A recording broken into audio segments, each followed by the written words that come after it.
What's good? What's happening, everybody? It's your boy Ferris Madonna, and welcome back to the Rewatchers Council MCU edition. This will be our compilation of our Phase 2 reviews. We did do one for Phase 1. The link is in the description below. It was amazing doing this with my fellow members of the team. Going back, looking back, did we like the movies? Did we not like the movies? Did our opinions of them change? Did they stay the same? It was tremendous using the current knowledge that we have right now in hindsight. It was pretty cool. So I hope you enjoyed those reviews. Make sure to tune in to the Rewatchers Council. We are doing Phase 3, and I hope you join us because it's going to be a tremendous Phase 3 review because you got Guardians 2, you got Avengers Endgame, you got Avengers Infinity War. It's going to be tremendous. Thank you so much. Make sure to hit that like, hit that subscribe, and we appreciate your support throughout the years. Thank you. What is up, you movie freaks? We are here still doing the MCU Rewatchers Council, and we're going back. Obviously, we've already knocked down a decent amount, more than I thought we'd probably have up to this point, and we are on Iron Man 3. I always found it funny how Iron Man has 3 movies when most of them were still on their first during this point in time. But yes, Iron Man 3. And me and Matt are here to talk about it, give you a couple pieces of news. One, it had like a 79% on Rotten Tomatoes, like 7 out of 10. Pretty good aggregate score. Metacritic had it at like 62 out of 10. So like this wasn't like the most well received. Sometimes on some of these really good MCU movies, you'll have them up to like 80, 90%, stuff like that, or like 8 and 9 scores and everything. This movie did do better than any of the predecessors. This was one of the first ones, because I know like the first Avengers probably did over $1 billion, but this is one of the first like regular standalone films that did over $1 billion. It actually made more money than both of the first two combined, actually. So those are some of the things about Iron Man 3. Matt, you watched it as well. You rewatched it as well. Just give like overall like thought about the movie, and then we'll break some of it down. I always liked this one. It was like my second favorite one out of the 3. Um, it was cool to see like all the work he had done on the other suits and shit, and that Tony's actually a pretty good hand-to-hand fighter when it comes down to it because he takes down a bunch of people in this movie without the suit. So One thing I noticed, I'm going to add to that real quick. One thing I noticed while watching the film is like, bro, at this point in time, our man Robert Downey was pretty cut. Like, he yeah, actually looked physically fit. yep. This movie had a lot of humor in it that it worked. Um, I thought like it wasn't like forced jokes really. A lot of it was really natural. Um, and the action was really good. But one thing I did notice that I thought this movie suffered from was the floating head thing in a lot of scenes, especially like how quick scene it was. But man, all I could see was Tony Stark's floating head. You know what I mean? In the suit. Gotcha. I see what you're saying there. Yeah. Um, I like this movie. I think it's fine. I kind of liked it more than I did the second Iron Man. The first one, Iron Man's never going to probably get beat just because it was the original and they did a really super good job with it and everything else. I feel like this movie made as much money as it did because it's following the Avengers, which is probably like one of the best movies in the whole franchise with the MCU, just out of fun and action. And I agree with you. I thought the action and stuff in this one was pretty good. I thought they actually, the villain in this, I actually thought was pretty cool because like they actually spent some time with that guy and everything, and they kind of built him up a little bit, and I thought that was done really well. I also thought like, what they were and what they could do was pretty interesting as far as like their like evil superpowers that they had. That they were utilizing was kind of like, hey, this makes sense. Could possibly beat Tony Stark. But I do have a few negatives to the film that we'll get into. But before we get into the negatives, let's talk about the a couple of things positive. I thought the direction was pretty well done for the most part, and like you said, the action stuff was really good and all that. But there was a couple of things, like I said, I had a problem with, and we'll get into those. But first, we'll talk about like those things were positive, and then like I'll go ahead and say like one of my favorite moments in the film, and to me, uh, it was really just like, and I thought the best part of the movie in itself, like I said, and we both already praised it, was like the action scenes and set pieces and stuff that they had. But besides little things we'll get into later, like just I thought the final fight scene was pretty cool, right? With all Yeah. the different Iron Man suits out there being maneuvered around by Jarvis and everything else, and then things were happening. He was in and out of the suit and stuff like that. I thought that was a pretty cool way to set up a thing, and I enjoyed it overall. There were a couple of things with that scene that I didn't like, but it was still overall a really fun scene to watch. And tell me a couple of your positives, and like maybe talk about your favorite moment. Um, I thought it was cool that they showed that Tony was really like affected by the New York battle and shit like that. That he's like a way different character than when he started, like super cocky and shit like that. You know what I mean? I am going to say this about that particular part is we have three of these films, and all three of them, to me, I would have enjoyed this film a little bit better uh, if at the beginning we didn't have Tony Stark going through issues. So, like in the first film, we had the issue like he was pompous and stuff, but then like he had to go through the hard times of being captured, and then like reevaluating his life and everything else, and like rebuilding that and coming up with new things to do. And then in the second movie, we had him going through the troubles, and he ends up getting up with Pepper and everything else, and like uh, doing all that. So he had those troubles. I thought it would have been just really cool to have a movie where him and Pepper were like in a really good spot. There wasn't any issues. He wasn't going through a lot of things. But then you just had like a bad guy come and destroy that, and then that's what he's got to fight against.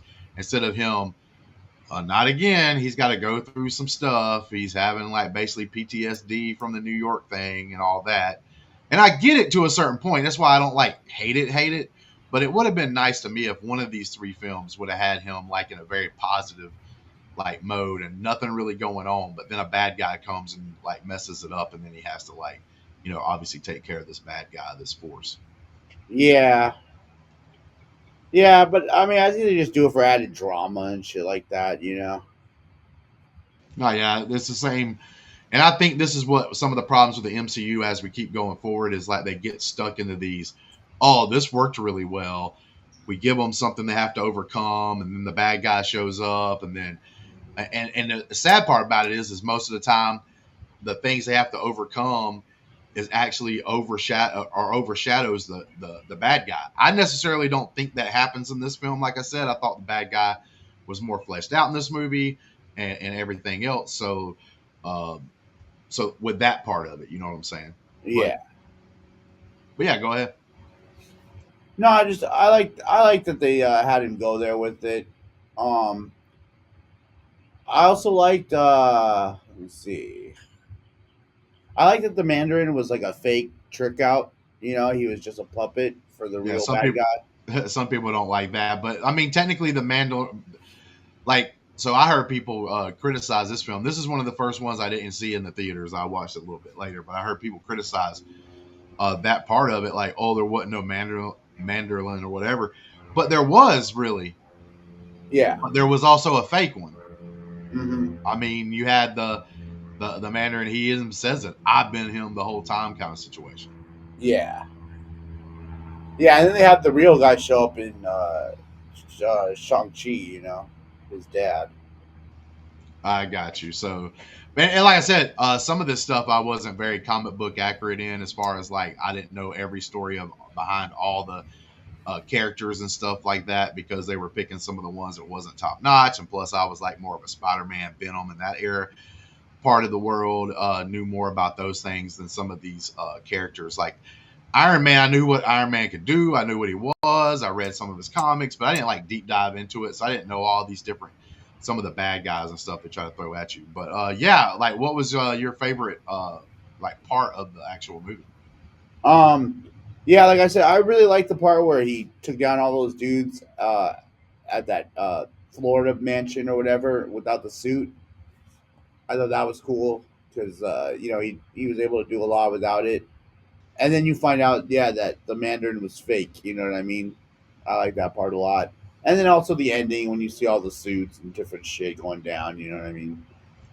There was even a good scene to me is whenever he's at like in Tennessee and he's at like the bar or whatever, and then like Yeah. he shows up that has some of the powers too, and he has to like confront her, and like the sheriff was pretty funny. He was like, "Oh, I think you got to tell me a little more than that, ma'am." Mm-hmm. But I thought that was like really cool and really well handled and stuff like that.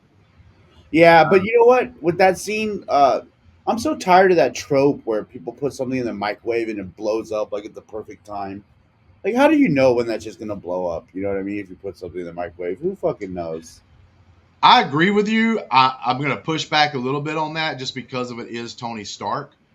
So this is a character that's been set up to be super intelligent, super smart. Like he's going to be able to put two and two together more than most people. But I do agree with you. Random people doing it that's never done it before. Yeah. Like Tony at least knows all this stuff with electronics and everything. So I can like say that in his character alone, that I actually believe he could do that and it wouldn't be that big of a deal. So just because of it being Tony Stark, I didn't mind it, but you are right. That happens way too much in a lot of other movies. Yeah, I mean, I don't think you need to be a rocket scientist to figure it out. You know what I mean? Everyone knows you can't put metal in there. But I'm just sick of the perfect timing of it. You know what I mean? Like, why does it ever go off too early or too late? You know what I mean? Like, I don't know. Right. And the only reason why I say what I said is like I could see somebody like Tony Stark knowing and understanding the timing. Me and you understand that if we put metal in the microwave, something bad's going to happen, possibly an explosion or whatever. But we don't know how long it's going to take. Yeah. Right. Whereas somebody like Tony Stark, I would assume would probably know some information like that, that would be able to do that better than say like a random person. That's what I'm saying. But I totally agree with you. If it wasn't Tony Stark, I'd be 100% agreeing with you. And I would even say that because it's such a trope, they probably could have used something else. I mean, to be honest with you, he could have just had a lighter or something because he had like the gas going and everything, and he could have like lit up a Zippo or something and put it in there and did it. So you could have still done the same thing just in a different way and what have you. But yeah, anything else like on the positive end? I did like the kid that was in here. I'm gonna say that too. I did like the kid. I thought it was like an interesting thing. I don't really love the fact they went into the PTSD thing. Like I said, just because the other two movies, they started with like a downer. Oh, he's got to overcome something or something bad happens to Tony Stark. I thought it would have been cool in the third movie. He's living like the happy life, right? And then it gets kind of destroyed by a bad guy, right? Yeah. That's the only reason, though. If there wasn't for the other two films before this one, I think it would have been like really cool. And I think they did do a good job. They decided to go that way with the story. And once they did, I thought they did a good job. He's got the PTSD and he's even like hyperventilating a couple times and stuff like that because of things that went on. We saw him have the nightmare and everything else. This movie, I do give it credit to. It's a little darker than some of the other MCU movies, which I think's cool because like we've already seen Happy Go Lucky. And even though this thing does have jokes in it, like you said, it happens at the right moment. There are some like, pretty bad situations and everything that they don't make us light of. But like the kid saying like, you're a mechanic, build something. And, that calms him down instantly because it brings him back to himself. I thought that was done really cool and really well. So that's another thing I like to throw in my positives. Did you have any other thing besides the stuff we've already talked about? I'll just say that it was cool to see that he's still really good friends with Rhodey, and that in the end, Rhodey's still fighting with him and shit to take shit down. One thing I didn't like, huh? Because I feel like this started. When was this film? Let me pull that up really quick. I did not like the Iron Patriot. No, I did not like that name. And the reason why I didn't like or I don't like it is because like people thinking like, okay, so it goes to the same thing with Star Wars. How Boba Fett's ship was always named the Slave One. And then they tried to like name it something else because like and they didn't want to use that name anymore because it's like controversial or Yeah. whatever. Like War Machine has been a name that's been out there. We all know it's the name because of a character. It's not a name to do something bad. So this was like 2013. So yeah, I would say it's around that time frame where I just feel like people started getting more and more butthurt about some of the stupidest things you could get butthurt about. It's a name of a comic book character and what have you. So I don't understand what would be the deal. And I feel like they did it because of that, because of the name. Like they literally say it in the movie. And I actually think they did it for that reason. And maybe I'm wrong. Maybe they were just trying to be like a little funny with it or something like that. Because they did do like one or two little jokes with it or whatever. But like renaming the character because it could cause problems. It sounds too whatever, you know. Like, and they kind of even make that joke about it, kind of deal. So, like I said, it may not have been because of that, but watching it now in like today's society just made me feel that way. Yeah, I mean, honestly, they probably did it to sell more toys and shit like that. You know what I mean? Throw another suit in there to make some merchandise off of. Right. And as I talked about it, like when I watched the film, I kind of had that feeling. But now as I talk about it and look back on the movie, it's not like they wasn't trying to use the name War Machine. It got brought up multiple times, and it was like in a joking manner. So Yeah. maybe the director was like, "Hey, this will be we're going to do this, and this is going to be kind of funny." Like I said, but watching it in today's climate, with everybody getting butthurt about everything anybody says out there, and we want to change this and this and this because it's problematic for some reason, is But I also like, this is random, but like there was like a tag team that was going to the WWE and they were called War something, and they made them like change their name just because of the fact that it may be too like, what? Get out of here, bro. Get out of here. Tired of that BS, man. I hope we get Yeah. away from that kind of crap where we can have like real discussions and joke around about things that are totally innocent, but people always try to find a problem with them. But going back to the film, yeah, let's talk about some of the criticisms. My criticisms, one of them is going to be like the scene with Potts fake dying. The scene where Happy basically fake dies or should have been dead because he's just a human guy. No way he should have survived that, but survives it and everything else, and obviously has a happy ending. Like, this is those things. It's like, bro, I'm going to tell you right now, I would have been so excited about the story moving forward if Potts would have died then.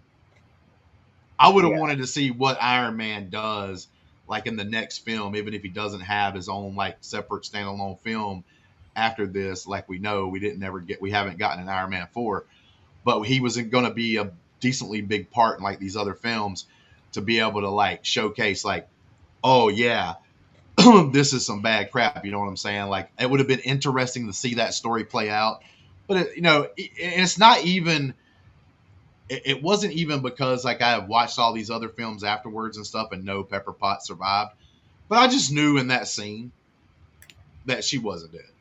Yeah. And stuff like that. But they tried to like play on it like, oh yeah. And to be honest with you, you could have guessed that because she had already been injected with that stuff, and we've obviously seen them walk through fire and be okay. So, but Iron Man knows that too. He's seen it. So like, he shouldn't even have been sad. He should have known, oh, she just fell in some fire. She'd be okay because she had that stuff put in her. Yeah.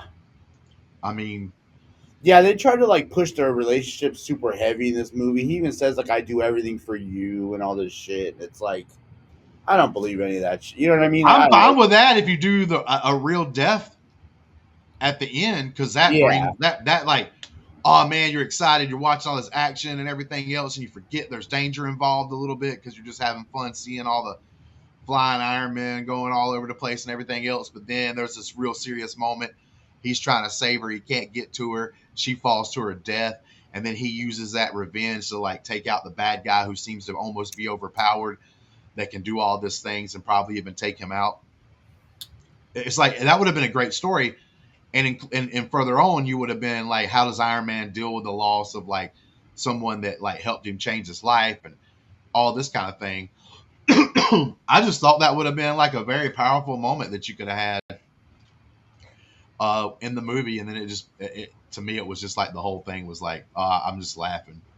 Yeah. It's like, bro, she ain't dead. What you all sad for, bro? Yeah. But yeah, that's one of the things I think the MCU. And it wasn't as bad when you watch this film the first time because you don't know all the things in the future, Yeah. right? You're like, okay, I'm going to give this film a pass. They done it one time. They fooled me a couple of times. They fooled me with Happy and with Pepper Potts in this particular movie. But you know what? There's going to be other movies where sacrifices are going to have to be made, that kind of thing. But like even the lady that came and visited the house, that was like part of the plan of getting Tony Stark like involved in this thing to even so that they could get even more powerful, this group or whatever. She doesn't even die. She gets like basically almost hit by a missile. Yeah. Like I can give Tony Stark, obviously he's been training, he's buffed up. Maybe he hits a wall or something like that. He's able to survive a little bit. Pepper Potts got the Iron Man suit around her, so she's obviously okay because of that. But this random lady that shows up at the house gets hit with a freaking missile, gets thrown back 50 feet into a wall, and like she can get up and even walk. Yeah. Pepper Potts didn't even have to carry her out of the thing. That's the kind of stuff. Like that was the weakest part of this film to me, was those kind of things. Those like things happen, nobody gets hurt, or they get hurt, or they should have been dead, but they don't even get hurt kind of situations. It's like, or they get hurt, but pretty bad. But like I said, like at least Happy got hurt pretty bad, but still, bro, that dude should have been dead as hell. Yeah. I'm pretty sure like a hand grenade has like a 10 to 15-foot kill radius just from the shockwave of the explosion. That's with nothing hitting you. So imagine what's a missile packing. You know what I mean? And literally, if you've been alive for the last couple of days and watch any news, like, bro, we're seeing what missiles can do right now in action. Yeah. Like in the Middle East right now, there's like missiles getting blown up everywhere. We see it. Like that crap's devastating. I mean, yeah, this is crazy. Like that's the kind of stuff right there that kind of irks me. Yeah, Like, it totally demolished the house made of steel and shit like that. But the people made of flesh and bone, they're okay. Like I said, I can give a pass. You got your main character, obviously. You put them in the dangerous situation, especially the Potts thing's fine because she had the Iron Man suit surround her, so she's gonna obviously be okay. She's got protection. But yeah, the random person, like I can get plot armor for your main character, but why do we got to have it for this random person? And then like it's not like she plays like this integral part. I mean, she kind of moves the plot a little bit, but you could have did that a little different way. And then she's like dies anyway. Yeah. Like it was just that was just pretty dumb. You could have had her leaving the house after talking to him for a minute and say, "Hey, I got to meet y'all here. This isn't going to be safe." And she's leaving, and then the thing starts happening, right? You don't even have to have her in the house when it happens. Yeah. Yeah, I hated the whole way that thing even started off because she's like looking at the TV and she's like, "Hey guys, should we be looking out for that?" And it's a fucking missile coming at the house here. Yeah, I think you should be worried about the missile coming at the house. You know what I mean? What the fuck is this chick talking about? Yeah, I would have been worried just from the helicopters that showed up beforehand. And I know that like that wasn't the bad guys' helicopters, but like what? Like, you know how it showed the helicopters like showing up around? Was that all the bad guys' helicopters? No, those were like news choppers and shit. Yeah, but man, if somebody help somebody out.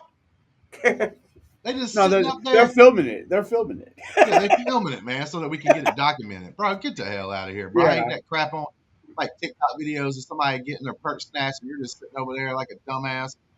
Like not even calling for the cops or nothing. Bro, get out of here, man. And then even like the way he fought those guys kind of pissed me off because like the suit wasn't ready. So what does he do? He shoots a piano at the fucking first chopper. That takes that one out.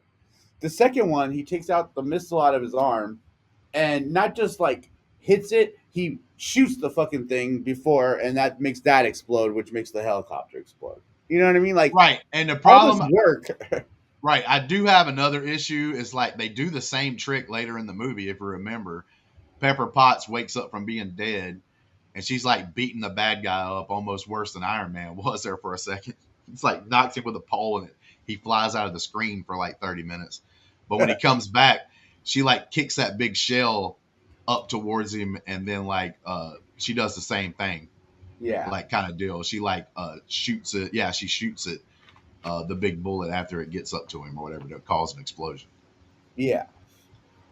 So It's like, they dude, even use. Yeah. if you had those things in your hands, those pulsar blasts, why don't you just shoot the fucking propeller of the helicopter? They're gonna fall. You know what I mean? You And don't need to and do I anything also more. think they did the whole like him not having his whole suit too many times. Yeah. Like where he's having to use like one foot to blast away or whatever, and like only has one hand cannon basically or whatever. Like they did that. Like that was cool the first time they did it, but I was like, bro, we already seen that. Let's do something else. Like, Yeah. Another thing too that this movie really pointed out to me was like his armor, like the physics of it is so crazy because sometimes it's light enough to be a suitcase where Pepper can throw it to him and he just catches it. But other times it's so heavy he has to fucking drag it through the snow. You know what I mean? And then other times, oh yeah, that is true. That's kind of stupid. yeah, I mean, maybe you can say that something was wrong with it at that point because it was as possibly damaged and it couldn't turn into something smaller or whatever. And now this was a prototype one, so maybe it wasn't like the other ones he had used before and yeah, everything else. But it's like, bro, even with that being said, to be honest with you, and we find out at the end of the film, there's like 20 freaking Iron Man's suits hanging around. yeah, Wouldn't you think that, like, okay, I got a prototype one. Before I go on this mission, I'm going to like pull out one of my other ones. Even if, like, so he kind of like passed out and then arrived in Tennessee. So you can say, well, he was too far away. Nah, bro, he ain't too far away from shit, bro. Wherever he was at, all them damn things showed up out of nowhere. Jarvis could have yep. like grabbed one of those suits and brought it and made it fly to Tennessee. So he had a good combat ready suit until he got the other one fixed. Hmm. And then also, sometimes his suit could take bullets and fucking missile blasts and all this shit, and other times it just falls apart. What the fuck is that? Where's the integrity in this suit? You know what I mean? Yeah, yeah. If you look into that real hard, like while you're watching the film, I didn't like notice it as much, but when you go back and start thinking about the movie and certain specific situations that happen, yeah, it got to be a little silly at times with stuff like that. One thing I'll say that sometimes can be silly, but I thought it was okay, was the little kid hitting that dude with the snowball right whenever he was trying to shoot and kill. Like, I give them props with that because they didn't just let the kid do that and the guy see the kid and nothing happened. You know, the guy grabs the kid to use the kid against Tony. Because he realized, oh, this kid cares about Tony, mate, and Tony is probably going to care about the kid and whatnot. And I thought it was pretty cool how they like set up that he had that thing on him that Tony had gave him so that he could use against bullies or whatever. I thought that was a pretty cool setup. I thought that was actually done well. I hate that kind of thing when it's not done well. Yeah. Me and Delia talked about it. We were like, why was this kid at Tony's funeral in Endgame? You know what I mean? Like, why did they bring that kid back for that scene? So random. Well, to me, it was them trying to put too much into this continuity thing. Like, what would have happened there was like Tony Stark did something really cool for that kid. Maybe he checks up on the kid every now and then, but you're right. Like, this kid, well, it's a core. No, we don't get enough of the story to know how close he got to the kid. So, like, let's say if every movie up until that point, up until that funeral, like he had some interaction with that kid, whether it's small or not. But the problem is we don't never see the kid again until the funeral. Yeah. So as all we know is Tony Stark set him up a cool garage and everything, and then like never checked up on him again as far as we know, right? Yeah. So yeah, it's like, bro, you're doing too much at that time. Yeah, because it's like that's the case. Like, why wasn't Hawkeye's family there and shit like that? They were at least in the movie. You know what I mean? Totally agree. But dude, I'll tell you the dumbest thing I thought of in this fucking movie. I mean, I know we said a lot of shit. I still like this movie, but is when that bomb goes off at the Chinese theater and Happy's there, and somehow he miraculously survives. No, yeah, that's what I was talking about earlier with Happy. He gets fucking should have been blown up to bits in a million pieces, and somehow he's still alive. Hey, but how the fuck are you gonna tell me that in an explosion like that, this motherfucker is gonna end up pointing to the evidence that Tony needs to find out how it happened and who got him? Like, dude, he fucking he goes, show me I something, agree with you. Happy. I And he agree with brings up you. the laser, and Yeah, Happy's hand is pointing in a direction, and then this like laser line points, and then he like digs up a fucking set of dog tags. Are you fucking kidding me? So you're telling me that in the explosion, Happy had the fucking place of mind to be like, Tony's gonna need to know how this happened, and I'm gonna point right to the fucking dog tags that I bruh, fucking somehow know they landed right there. Or you're bruh. gonna tell me that in the randomness of an explosion, this motherfucker ends up pointing at some fucking dog tags. Get Look, out of here. to me, that would have been a cooler thing if he was actually died in that scene. Like I know I'm asking for some death here, but god darn, the stuff that's happening, the positions you put your characters in, somebody's got to die sometime. Like it's a Yeah. freaking joke at that point. You make your movies and your series like people not care as much because they know nothing bad's going to happen. Oh, they're going to make it look like a bad thing happens, but nothing truly bad's ever going to happen. So like you could have had him like, okay, so for instance, you could have made ways that Pepper stays alive. You don't have to do the thing I said earlier. But in this film, if Lucky would have bit the dust right then, or Happy would have bit the dust right then, and like maybe somehow or another he grabs the dog tags in his hand Yeah. right before the explosion, right? And he's Yeah. dead. And when Tony Stark sees his body, he finds that he was holding the dog tags, or when Tony Stark goes to like basically not inspect the body, but you know how like if somebody dies, they'll get somebody close to him to come and make sure ID the body. So maybe you go and ID, and the guy who did the work was like, hey, here's some dog tags he was holding. Yeah. And then No, Tony finds out that way. Bro, that would have been super cool. I was thinking that same exact thing. That's all he would have needed to do was That die would have with been those in cool. hand. Yeah, that would have been cool, but we can't have nobody die. We can't have nobody die in the MCU, for God's sakes. In game, so like in Infinity War, we had a like huge amount of people kind of die, right? We don't know what happened to them. And then in the end game, we get like the deaths go from like positive whatever, like however many deaths all at once, to when the other snap happens to where it actually brings everybody back or whatever. We actually go into the positives. Even though Iron Man technically dies and Captain America walks away, we literally are like a negative death scene. Like we actually gain people because we got an extra Gamora walking around. There's like 2 Gamoras walking around. Everything else is like, bro, get out of here, dude. Get out of here. Yeah. Like, and that's the kind of stuff, especially when you're watching it now, after you see the stuff that happens in the future, that you're like, what the hell is going on here? But that ain't the stupidest thing in the movie. The dumbest thing in the movie, what the hell was the haircut Happy had in the very first scenes when we saw like the flashback? Oh. What was that, bro? What was that? Oh man, dude, what was he doing? What were they thinking about with that wig? It had to be a wig. Yeah. That had to be a wig they used, bro. That shit was. I almost died laughing seeing this dumbass walking around looking like that. Like, bro, what do you think this is? Ain't nobody ever walked around with that hairdo. Yeah. What are you talking about, man? Yeah. But yeah, I know we did go on some negatives, and sometimes Yeah. it's easier to talk about the negatives and what you might would have changed.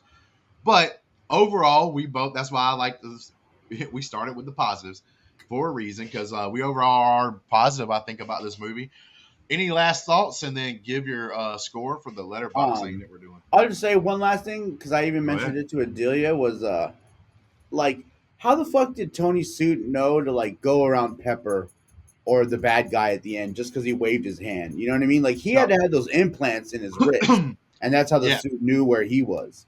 Well, he did say that he needed to make some tweaks, and this was like the next day, so it wasn't like, right after what happened that night when he was dreaming, right? Yeah. So this happened like a day or two afterwards, and like I think the tweak that he made was not to protect him, but to protect her. But it's still wrapped around the bad guy at the end too, and he blows the suit up. You know what I mean? I'm just saying the like process of him needing to have like some sort of thing in his body so the suit knows like, oh, that's Tony attached to Tony. And I agree with you. Don't. I understand what happened with the pot situation, but I do agree with you. Like, I don't know of any time that he would have been, he didn't have time to reconfigure anything. So how did it know to go around the bad guy at the moment? Yeah. Well, especially in the Pepper scene, because they're in an explosion and mid being blast back, he like aims it at. Are you telling me he's pointing right at her the whole time he's tracking her? and fucking, you know what I mean? Like, I don't know. I just think that's so ridiculous. And then when I think to Endgame and how he has nanotech suits and shit, like, I just can't. I don't know.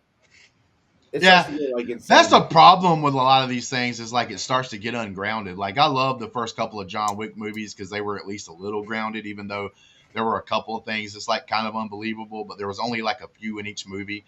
But then you get to like John Wick 3 and 4, and it's like the dude's Jesus. Yeah. He can't die. He's a god. He gets hit 15 times in a car, gets thrown out of buildings multiple times, multiple stories up, landing on cars that cave the fuck in, and he's able to still walk. Yep. All that. It's like, bro, no. Yeah. Like that stuff takes me out of it at that point when it starts getting that ridiculous. And like I said, I thought that the first films we watched leading up to the first Avengers were at least a little grounded compared to the fact that they're superheroes and they got superpowers, which is going to take it to that special place. But even with that being said, it still felt like it was adhering to certain rules. And this is that first film where some of those rules, it's like, we don't care about rules. It's superhero movies. They just want to see things that are cool. They're not going to actually pay attention about the story. They're not going to pay attention to anything else but cool action scenes and stuff like that. They're not going to question the intelligence of anything. So I think that's actually, this is like one of the first movies that starts going in that direction. All right. Yeah. Because like with Tony Stark, we're not dealing with magic here. We're dealing with like engineering and stuff. You can't just like magically have things happen out of nowhere. And that starts to be like, oh, it's Iron Man magic. You know what I'm saying? Mm-hmm.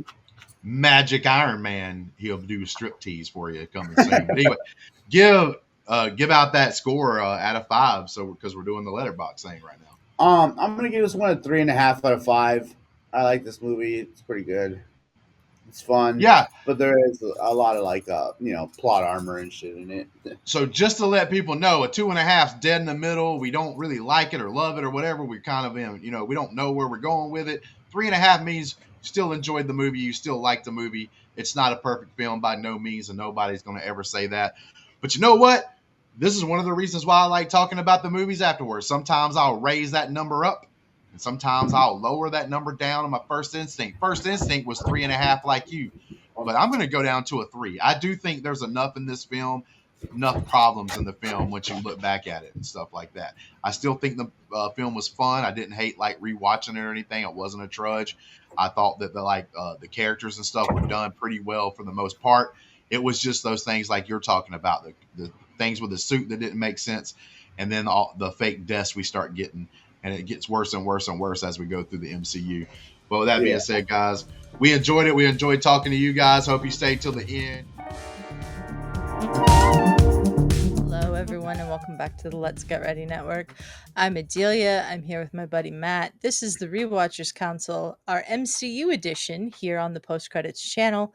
We're talking about Thor: The Dark World tonight. Matt, how you doing? Good, thank you. I am not feeling all that great tonight, so this is going to be a little bit more low energy than maybe usual. But Thor: The Dark World is a movie that is the 8th movie in the MCU. We've been doing this for 2 months already. I can't believe it. 8th movie in the MCU. It was released on November 8th, 2013 in the United States.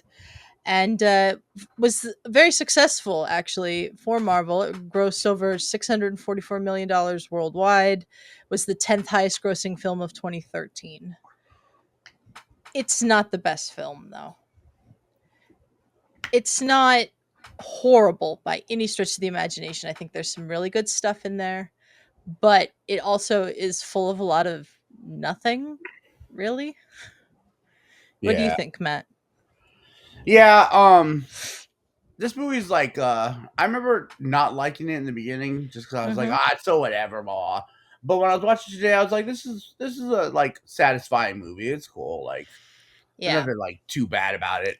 But like the one thing I didn't care for when I was watching it was that whole fight scene at the end when they're just like getting transported everywhere and stuff. Like, it's just so messy. Like, it's hard to follow. Yeah.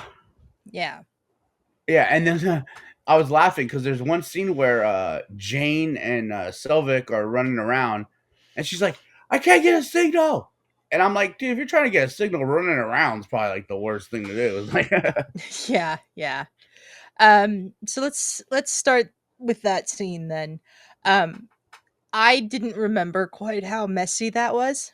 yeah, I knew it was involved the portals and there's jumping around, and at one point in time, Thor ends up on the London subway, the tube, and hmm, like takes a train back to Greenwich. Like, how long is that going to take? Like in yeah. reality, like it just seems weird that you have him out of the fight for that long.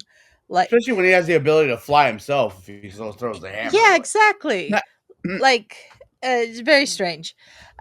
There's the fighter jets that are scrambled, and as they go to fire on Malekith's ship, they get sucked into a portal, and then miraculously they're just somehow back before the convergence ends. Hmm. Um, I do feel for the people of London who lost their cars when they went, through a portal with Thor and Malekith and ended up on Svartalheim or whatever that planet is called. Yeah, Um, that had to suck. But it's a very messy end to yeah. this. I think there's a lot of good stuff in this movie though, Hmm. particularly the stuff with Loki. Um, we saw him be like the hidden bad guy in the first Thor until the end sort of revealed him as like the one who orchestrated the whole frost giants thing and everything. Yeah. Um, then we see him as a total bad guy in Avengers. Hmm. And here he is trying to pass himself off still as the total bad guy, but the person who can see right through it is Frigga. Yeah. And uh he has to live with the fact that he basically told Algrim, which is the name of that creature that ends up, helping Malekith kill her, that he sent them in her direction by telling him which way to go. Yeah. And I just find that fascinating of something that Loki had to carry with him. And I think it kind of informed um, maybe not his decision to screw over Odin, because he doesn't like Odin. I don't think Hmm. until we realize until Thor Ragnarok that he actually does care for Odin. Um, but he loved his mom, man. Like Yeah. he got her magic, and you know, I don't know. My dad was just in the hospital for a long time, and I relate to him more than I relate to my mom in a lot of ways. And just the thought of having, come to a situation where I could have lost him. I didn't, thank God. But it just makes the thing with Loki hit home a little bit more tonight. Um, Also, Loki has the shittiest backstory of any character in the MCU, Hmm. in my opinion. And Tom Hiddleston portrays him with such a emotional depth, even when he's just being the trickster god, that I really appreciate. Loki's my favorite character in all of the MCU. Hmm. I just think he's fascinating, and I'll have a lot more to say about Loki when we get to Thor Ragnarok. But Yeah. what are your thoughts on Loki's role in this film? Yeah, I mean, this really established like him and Thor as brothers. Like Mm-hmm. the first one, you couldn't tell if Thor really cared about Loki, Yeah. but this one, he does, and Yeah. especially when you think about it, when you see him die in Infinity War, Mm-hmm. and how bad it affected Thor, Yeah. into Endgame. So Yeah. yeah, he meant a lot to him. They both meant a lot to each other. Yeah. Um, yeah, I like Loki a lot. He's not my favorite character out of everybody, but he's cool because, like, honestly, um, he's not like a major player or anything like that in any sort of the MCU, Marvel universe or anything like that. So it's cool to have a likable but dangerous Yeah. friend, I guess. Yeah. to the Marvel people. You know what I mean? Like they call on him when they need him, but they know they can't trust him ever. Yeah. I think he's had one of the most fascinating character arcs in all of the MCU, because we see him up to his death in Infinity War, and his like growth into being back on Thor's side and wanting to go against Thanos and all of that. But then we also see him back to the trickster god in Endgame, steal the cube, leave the when they're in the past in Endgame, and that leads to the Loki series where he goes on an entirely new character arc from that previous place that he'd been in the 2012 Avengers, and arrive at this place where he's like literally holding the multiverse together. Loki's Yeah, fascinating to me. yeah, I mean, the only other character for me that has a kind of like crazy arc like that is Bucky. Like, I didn't get to talk about Captain America, the First Avenger, and I'm not going to be here next week to talk about Captain America, the Winter Soldier. But Bucky is incredible character that I didn't Google who the Winter Soldier was before when they announced Captain America and the Winter Soldier. So I didn't know going into that movie that that was going to be Bucky, and it was a phenomenal surprise. But yeah, back to this movie. I sort of feel like the first Thor is a fish out of water story on Earth with Thor, the fish out of water. yeah, Um, it feels to me like what they tried to do with Jane in this one was get her to Asgard, but they couldn't think of like a reason for Thor to just show up and take her to Asgard, so they came up with this ether thing. yeah. Um, I find it interesting that we have the ether in a liquid form here. It's in Jane still for a long time, and then Thor like tries to destroy it at the end, and it like shatters, and Malekith puts it back together. So it's obviously this like liquid form thing. But when we get to Endgame, after they have gotten all of the Infinity Stones from their little time heist that they did, Yeah. suddenly it's just a stone. Mm-hmm. That always cracks me up. Yeah. Um, but this is a fish out of water story with Jane on Asgard. And how you feel about it? How you feel about that part? Um. Yeah. Like. Obviously, they were gonna have her in the movie and stuff, but like, Hmm. there was no explanation as to why the ether like enters somebody or something like that. You know. Yeah, So, I mean, they got her in there some way, but there's a roundabout. yeah, yeah. We also have Darcy and Darcy's intern Ian, who we never see again in the Yeah. MCU. But we see Darcy again, but not Ian. Um, I find most everything with Darcy in the Thor movies to be pretty annoying.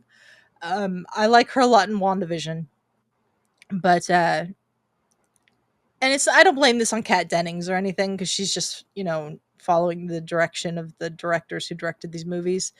But she's just really annoying to me. Yeah. No, she uh, is.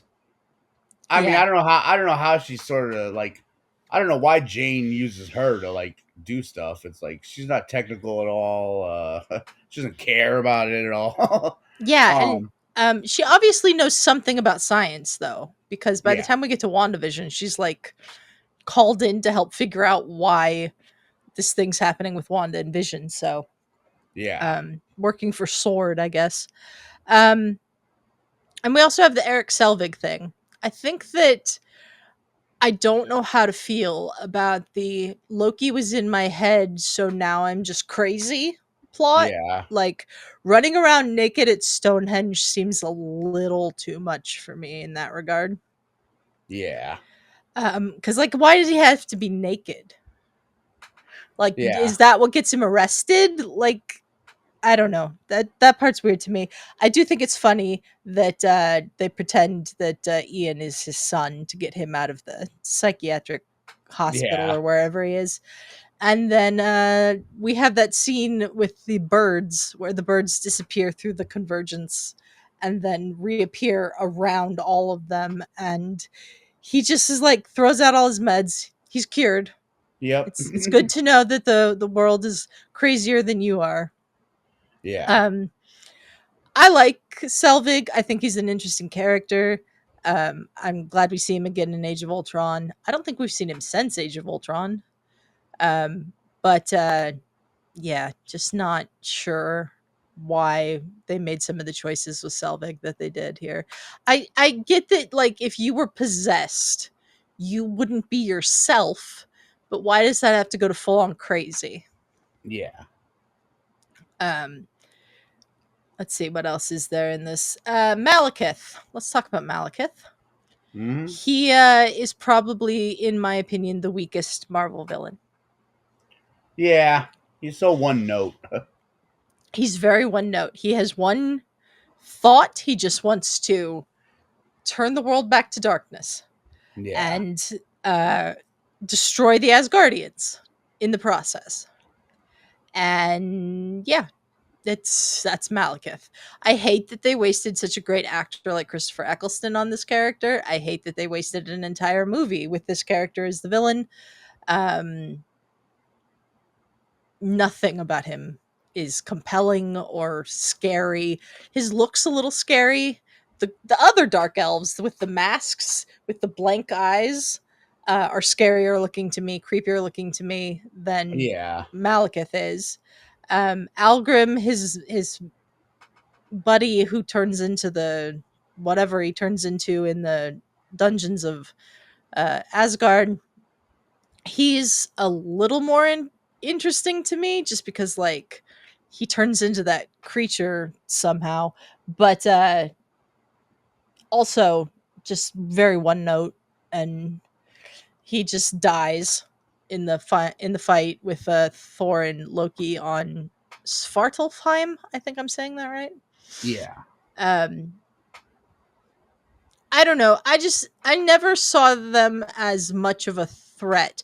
I think that the shape of the little ships that come off of the big ship are pretty cool. I like the way they sort of like zip around and decapitate things and stuff in Asgard in the scene where they're attacking Asgard, but other than that, not much to say positively about the Dark Elves. Yeah. Yeah, especially Malekith, like no one was afraid of him. Like no one, No. you know what I mean? Like no one cared at all about him. And then he also like never did anything to where you're like, oh man, like they better take this guy out, you know, because if he's Yeah. gone, then everything's gonna go to shit or something. But Yeah. because he didn't even say anything he wanted to do once he killed all of them. You know what I mean? Like, He just wanted because, the universe to go back to being dark. yeah. That's all he wanted. It makes no sense, Mhm. really. Also, what makes no sense to me is how they defeat Malekith. Yeah. Like, let's put some sticks in the ground, and Jane can turn some knobs, and they'll just disappear. Yeah. Like, that's very weird to me. Well, Um, there was one point in the fight where him and Thor are fighting, where Thor throws his hammer and it goes right through him, and I was like, how the fuck did that happen? yeah, Uh, yeah, that's weird. Um, this film is directed by Alan Taylor. Kenneth Branagh did not come back from the first movie. Alan Taylor, best known probably for directing a bunch of Game of Thrones. mhm. Um, he doesn't like this movie. He says that Marvel substantially altered it from his original vision for the film. Um, I can see that being, the case, but I just also don't think that he's a guy that could handle a movie like this at that stage of his career as a director. I don't know of any other Alan Taylor directed films. Um, this film, I think, at one point in time was going to be directed by Patty Jenkins, maybe. So that could have been interesting. Hmm. Um, I just don't think that much about it really truly works because nothing of note actually really happens. Like, they attack one little area of Greenwich on Earth, which is fine. Not everything has to be on Earth. But what else happens in this movie besides Loki was imprisoned at the beginning of it and then is out impersonating Odin by the end of it? Yeah. I mean, that's really probably the most noteworthy thing about this entire film. Yeah, there's just so much that happens on Asgard, And then when it comes down to it, Asgard just ends up getting blown up in Ragnarok. You know what I mean? Yeah, yeah. Um, but then also it's like, this movie kind of, I guess they knew that everyone didn't care or whatever. I mean, because yeah, like you said, it did well, but they had to bring it back up in Endgame and Infinity in Endgame, to like bring people back Well, to this movie. I think like yeah, I think what they did with this film, and the revisiting of it in Endgame is actually make it more important because it was yeah, just completely not important at all. that's what I'm saying. Yeah. Yeah, They had to get the ether from somewhere. They knew it was with Jane on Asgard. They had to get it from there. It also gave Thor some good motivation after the talk with his mother on hmm in Endgame, and it was nice to see Frigga again in Endgame. yeah, Another thing I really like about this movie is the beautiful funeral for Frigga and the score during that. Brian Tyler did really well with the music on that, and yeah, I thought that was a really beautiful, lovely scene. But yeah, like so much about this was like Odin just being like lost in grief and not wanting to see and willing to kill everybody on Asgard to just fight Malekith, and Thor being like, that's not smart. And, then committing treason and getting everybody to commit treason to help him escape with Loki and Jane.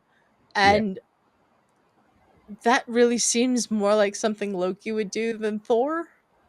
hmm Yeah, Thor's not like he doesn't plan shit. Thor's real Yeah, reaction. Thor doesn't Thor does not plan.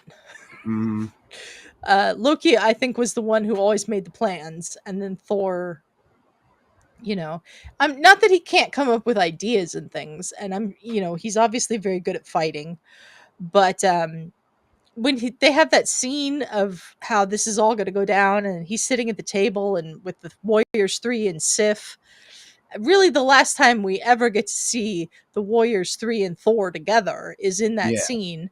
And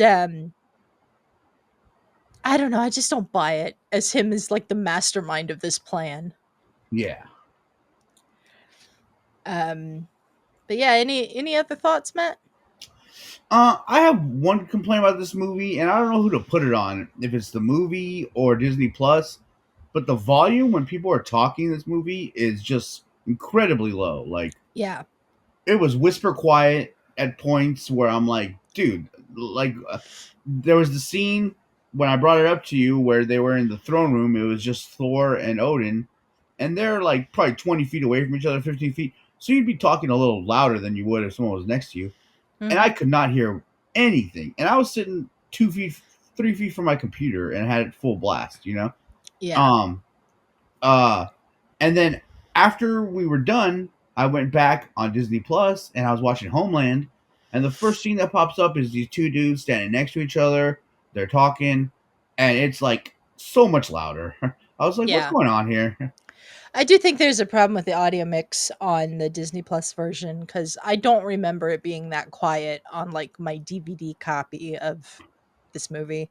Yeah, Um so that is something that maybe Disney Plus should look into fixing because it was hard to hear. I had like the subtitles on so that I could catch what was being said at certain points because yeah. yeah.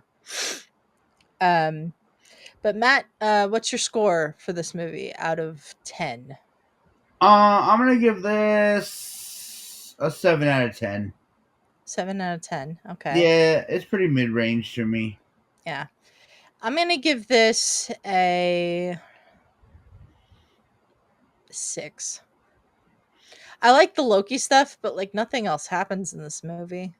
Yeah, And even the Loki stuff and where we leave Loki at the end impersonating the Odin, they're just going to completely undo it in like the first 10 minutes of Ragnarok. hmm So, it's just like it's there. It's an MCU movie. Over on our letterboxed, I have put up my list of the Marvel movies in ranked order that I have seen. Now, I have done the Marvel movies, the Marvel one shots, the Disney Plus series, because that's what's on Letterboxd. I have Thor: The Dark World 36th out of 43 things. Oh, Like, okay. it's just it's I like the MCU more than most, but this just is nothing basically. To Yeah. it doesn't, besides there being an infinity stone in this and them taking the infinity stone in the post-credit scene to the collector, thus teasing Guardians of the Galaxy, and what would eventually happen with the collector and Thanos in Infinity War. um Nothing happens. Yeah. Yeah. It's just not, it's not like, this is, good viewing if you just want a fun Thor and Loki kind of movie. It's definitely my, I haven't seen Love and Thunder yet. So of the 3 Thor films that I've seen, this is my least favorite. But I don't know, man. They could have done so much better with this. Yeah. I mean, if it would have been the only Thor movie they ever made, I wouldn't be like, oh, it's cool, whatever, whatever. But knowing the whole story of everything, it's just like, yeah, Yeah. who cares? Like, what everything that happened in it doesn't even matter to anything. Yeah, I think that the, like, realization that, like, this just isn't that consequential to the overall storyline is what made them completely change the tone for Ragnarok. Because I remember when they announced that the 3rd Thor movie was gonna be Thor: Ragnarok, everyone was like, "Oh god, here's the really dark and depressing Thor movie," and it just isn't that. So, we'll talk about that one soon because we gotta get to that in phase 3. Right now, we're in phase 2. Um Thank you everyone for joining us on this relatively short episode of the Rewatchers Council. Just me and Matt talking here tonight. Matt, thank you for joining me. What's going on, everybody? We are back here to finish up our rewatch of the entire MCU. This one right here is Captain America Winter Soldier. Probably one of it might be like people that watch this review or whatever. This is probably going to be one of their top 5, maybe even top films of the entire MCU. Some people even have this rated maybe even over a couple of the Endgame and stuff like that. So let's get into it, guys. We'll start with you, Adelia. Adelia, go ahead, bust out those like first kind of just overall reactions for the film after you rewatched it. Well, first off, I didn't get a chance to rewatch it. I've been on 4 planes this week going to my aunt's funeral and back. So, but I love this movie and I wanted to talk about it. So that's why I'm on here. This is my second favorite MCU movie. I have it behind Endgame, but ahead of Infinity War. It was my favorite until Endgame came along. I just think it's really well done. I think the political thriller aspect of this film is really interesting and intriguing. I watched this as someone who didn't look up who the Winter Soldier was and didn't have that knowledge from the comics, so I got completely blindsided when it was Bucky, um, and in the best of ways. I just think there's a lot of really, really good stuff about this movie, and excited to talk about it. Yeah, Matt, um, go ahead, bust this out, man. this movie's like The Dark Knight. It's one of those comic movies that's so good that it didn't have to be a comic book movie. Like, you could have had other characters in here, and the story's compelling and stuff like that. That, you know what I mean? Like, it would have probably like done well because these movies are really good. Especially this one is, yeah, it's a political thriller and it's an action movie. It's dope. This is like probably, other than like, yeah, maybe Endgame and I don't know. This is like peak Marvel probably. Yeah. I don't know if they could write better stories than this one maybe. Yeah, man. This one right here was always pretty well received by fans and I think critics alike. We got it was done in 2014, if I'm not mistaken. Mhm. It made over 714 million at the box office, which was kind of low when you think about it, because like when you start comparing it to some of the movies that come out later. Because I think this movie looked very good, all that kind of good stuff. Like definitely worth like the money they spent making this film. You could tell that they spent money on making it and all that good stuff. Uh, but it seems like this movie's better than what the box office number kind of says. but that's still because we're still sort of at the more beginning stages, of the MCU. And at the time, the only movie to make like over $1 billion, I think, box office wise, was actually the first Avengers, which we've already done. Uh, yeah, and like I said, the Rotten Tomatoes and stuff, approval rating of 90%, 7.7 out of 10 was like the average. So yeah, it done very well there. And then on Metacritic, it was 70 out of 100. So yeah, pretty good scores all around. A lot of people enjoyed this movie and everything else. My I really do like the movie. I think it's a perfect balance of like you got 2 or 3 big action scenes in the film, but in there, like Adelia brought up, was some decent political thriller that you wouldn't expect to have like in a movie like this. That's supposed to be just a lot of action and everything else. It kind of gave you both, and I think it did a pretty good job at both of those. But yeah, guys, let's talk about. We will start with the positives first on this one because I think there are more positives than negatives, and we'll jump into some negatives. So, Adelia, what do you think? Like your biggest like positives, like about the film were? I think this is one of the best acted Marvel movies. I'm not just MCU movies, but Marvel movies in general. You've got Robert Redford in here playing Alexander Pierce, and I think he does a phenomenal job of bringing that like gravity to the situation, being the villain, being the bad guy. Um, the scenes between Steve and Bucky, where he's trying to get Bucky to remember him, are heartbreaking until Bucky finally does kind of sort of remember him at the end because he saves him, but you don't really see that. I think that's really well done too. And I really like all the stuff with Nick Fury in this, where he is, being what Tony said in the Avengers. He is the spy. He has secrets from everybody, no matter who you are. And I like how Alexander Pierce is trying to weaponize Fury having those secrets to neutralize a whole bunch of people that Hydra wants out of the way. I think that's really well done too. All right. Do you have like a What was your favorite scene? My Was it the favorite Bucky? scene. My favorite scene is that first time Steve finds out that it's Bucky. I got. Bucky says, "Who's Bucky?" I That's had. great. I have one critique of that particular scene. I guess I'll go ahead and do that now. Okay. And that's it. When I didn't notice the first time I watched it. Even the first couple of times.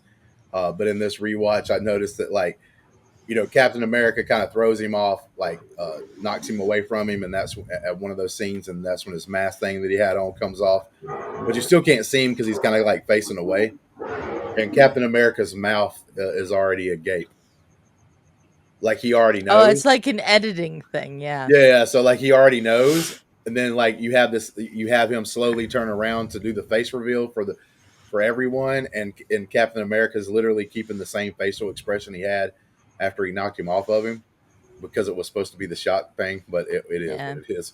Matt, man, let's go over some of the positives that you liked about the film and maybe like your favorite scene.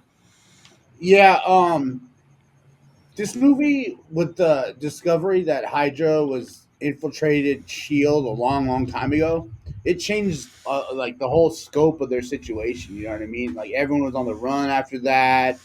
Uh, it even hit the TV show Agents of Shield. You know what I mean? Like Yeah. this was a big deal. Like even bigger than the damage in Avengers. You know what I mean? Because they were just like they didn't know what to do anymore. So I like that part of this movie. Um, yeah, everything with Bucky and Cap was really good. Introducing Sam was cool in this movie too, because he's always been a cool character, and now he's Captain America. So, um, but yeah, this one's always been well received. I never heard anyone not like this movie. Yeah, I remember the Agents of S.H.I.E.L.D. thing because I was watching it week to week at that point, and I got really sick the weekend that this movie came out, so I didn't get to see this opening weekend. And then we had Agents of S.H.I.E.L.D. the following week, and all of a sudden there's this huge Hydra reveal, and I was like, "Is that the movie?" Yep. Yep. So I got that spoiled for me by the show because I didn't get to see it opening weekend. But I totally agree with Adelia. I think the acting was really good. Robert Redford knocked it out of the park. That man usually does whenever he gets the chance to do things. I can't believe he wasn't even in more stuff during his older career, but he's possibly like kind of retired. Probably didn't want to do a lot of projects. So it might not have been people not wanting him to do things. It might have been him not wanting to do things. Yeah. But yeah, he knocked it out of the park in here. I thought I agree with Matt as well. Like the Falcon being introduced, I thought they did him pretty good in the movie here as like extra character that can help out towards the end. I liked the stuff with the Winter Soldier, but and I liked all the intrigue. There was a lot of things to like in this movie. There's not a lot of things to me that you can like totally hate on. Maybe there were a couple things you can dislike, and we'll talk about them in just a minute. But yeah, there were uh, pretty cool moments in this film, man. I'm gonna get my actual favorite moment was him sitting bedside next to Peggy. That was a great moment. Like him going and visiting her, and then that terrified moment of when like I think she sneezes or something like that, and it kind of like knocks her out of like her coherent moment, and she just has to relive the fact that like he shows back up and she's thinking it's the first time she saw him again, and things like that, and how like crazy that's got to be for him, like being in that situation and stuff like that. uh like that was actually a really super cool moment, one of the few moments trying to look back at most of these films now where they actually let breathe a little bit, actually let I think sink in. I wish they would have done more uh, with that kind of situation, and how he was like handling that, to be honest with you. But yeah, I thought that was like really cool, a really grounded moment that a lot of people can sink their teeth into and stuff. And like, uh, and they let it be serious. There wasn't like a joke, during it or right after it or anything like that. And Yeah. and that I think became the problem. I think everything had to be a joke as we keep going further and further and further into these films. I think it gets worse, worse, and worse. But it wasn't bad in this movie. Like there were, I thought this movie. The reason why I think a lot of people like it is, yeah, there were some like funny moments you could giggle at certain situations here and there, but it was in between a bunch of stuff that was like super serious, and they played those moments seriously. You know, like I Yeah. could say the only serious moment they did like a little bit of a joke, but I actually understand it, and it's not one of those bad jokes. Was the elevator scene, which was also pretty cool, where Cap's in the middle of all these Hydra people, and he's realizing it, and then he says like, "Hey, before we get this started, anybody want to get off?" Yeah. Like that was kind of a joke, but it was like a serious style joke that kind of does fit the scene, kind of does fit the Captain America and stuff like that. So, but yeah, like a lot of positives. We can jump into some of the negatives. I'm going to start off with mine. Just go ahead, get it out of the way. Listen, when I'm grading these, some of these movies are going to have a lower score than I wanted them to. All right, because I've got a new way that I'm grading it. You're for every fake death that happens in one of these films, you get a 0.5 deduction. And we got two in this movie. We got Nick Fury, and we even got one towards the end there. I'm not even going to count Captain America as one because that was like something you knew was going to happen or whatever. So I'm not counting that. That wasn't a fake death. That one. That's what I'm saying. I'm not counting it. Yeah. But I am Who's counting. the second? I am counting the Black Widow. She gets that thing, supposed to be like sacrificing herself, and then they have the whole she's laying there not moving for a minute, and Nick Fury's like, "Oh, don't leave me, don't leave me," and then she like blinks or whatever and opens her eyes. Man, get out of here, bro. All right, two fake deaths in there, and I will say this: What about the I Nazis? What about the Nazi scientists? well, that guy, I mean, he was already dead. I mean, we're not counting that guy. I mean, that dude, he got He's brought in back the from computer another movie. system. You know what I'm saying? He's But it in the was only computer. his mental capabilities that was brought back. But I will say this now. I love Romanoff. I love Black Widow as a character. She's actually one of my favorite characters. And I really wish that they would sit down and do a fucking actually real Black Widow movie and don't take the damn gloves off. Don't over here I would love to see like an origin of her being what she had to be. But you have to be nasty and ugly and dirty if you do that. It can't be Yeah, they can't. sanitized. They can't do Right. that in a PG-13 movie. Right, exactly. It needs to be a rated R, serious movie. I would love to see They're that. never going to do that. Right. I would love. I still can love to see it. Yeah, you can love to see it. I would love Yeah. to see it, but they're never But- going to do that. But with that being said, I do think she could. Like, I think she was there for a couple of moments, but to me, I don't think she had to be in this movie. I think you could have just focused on like Falcon being introduced, Captain America. Captain America technically could have did everything that he ended up doing alongside her. I by disagree. himself. But it's just because of the fact, like, there was that weird, like, there was a couple of times to me it was kind of weird,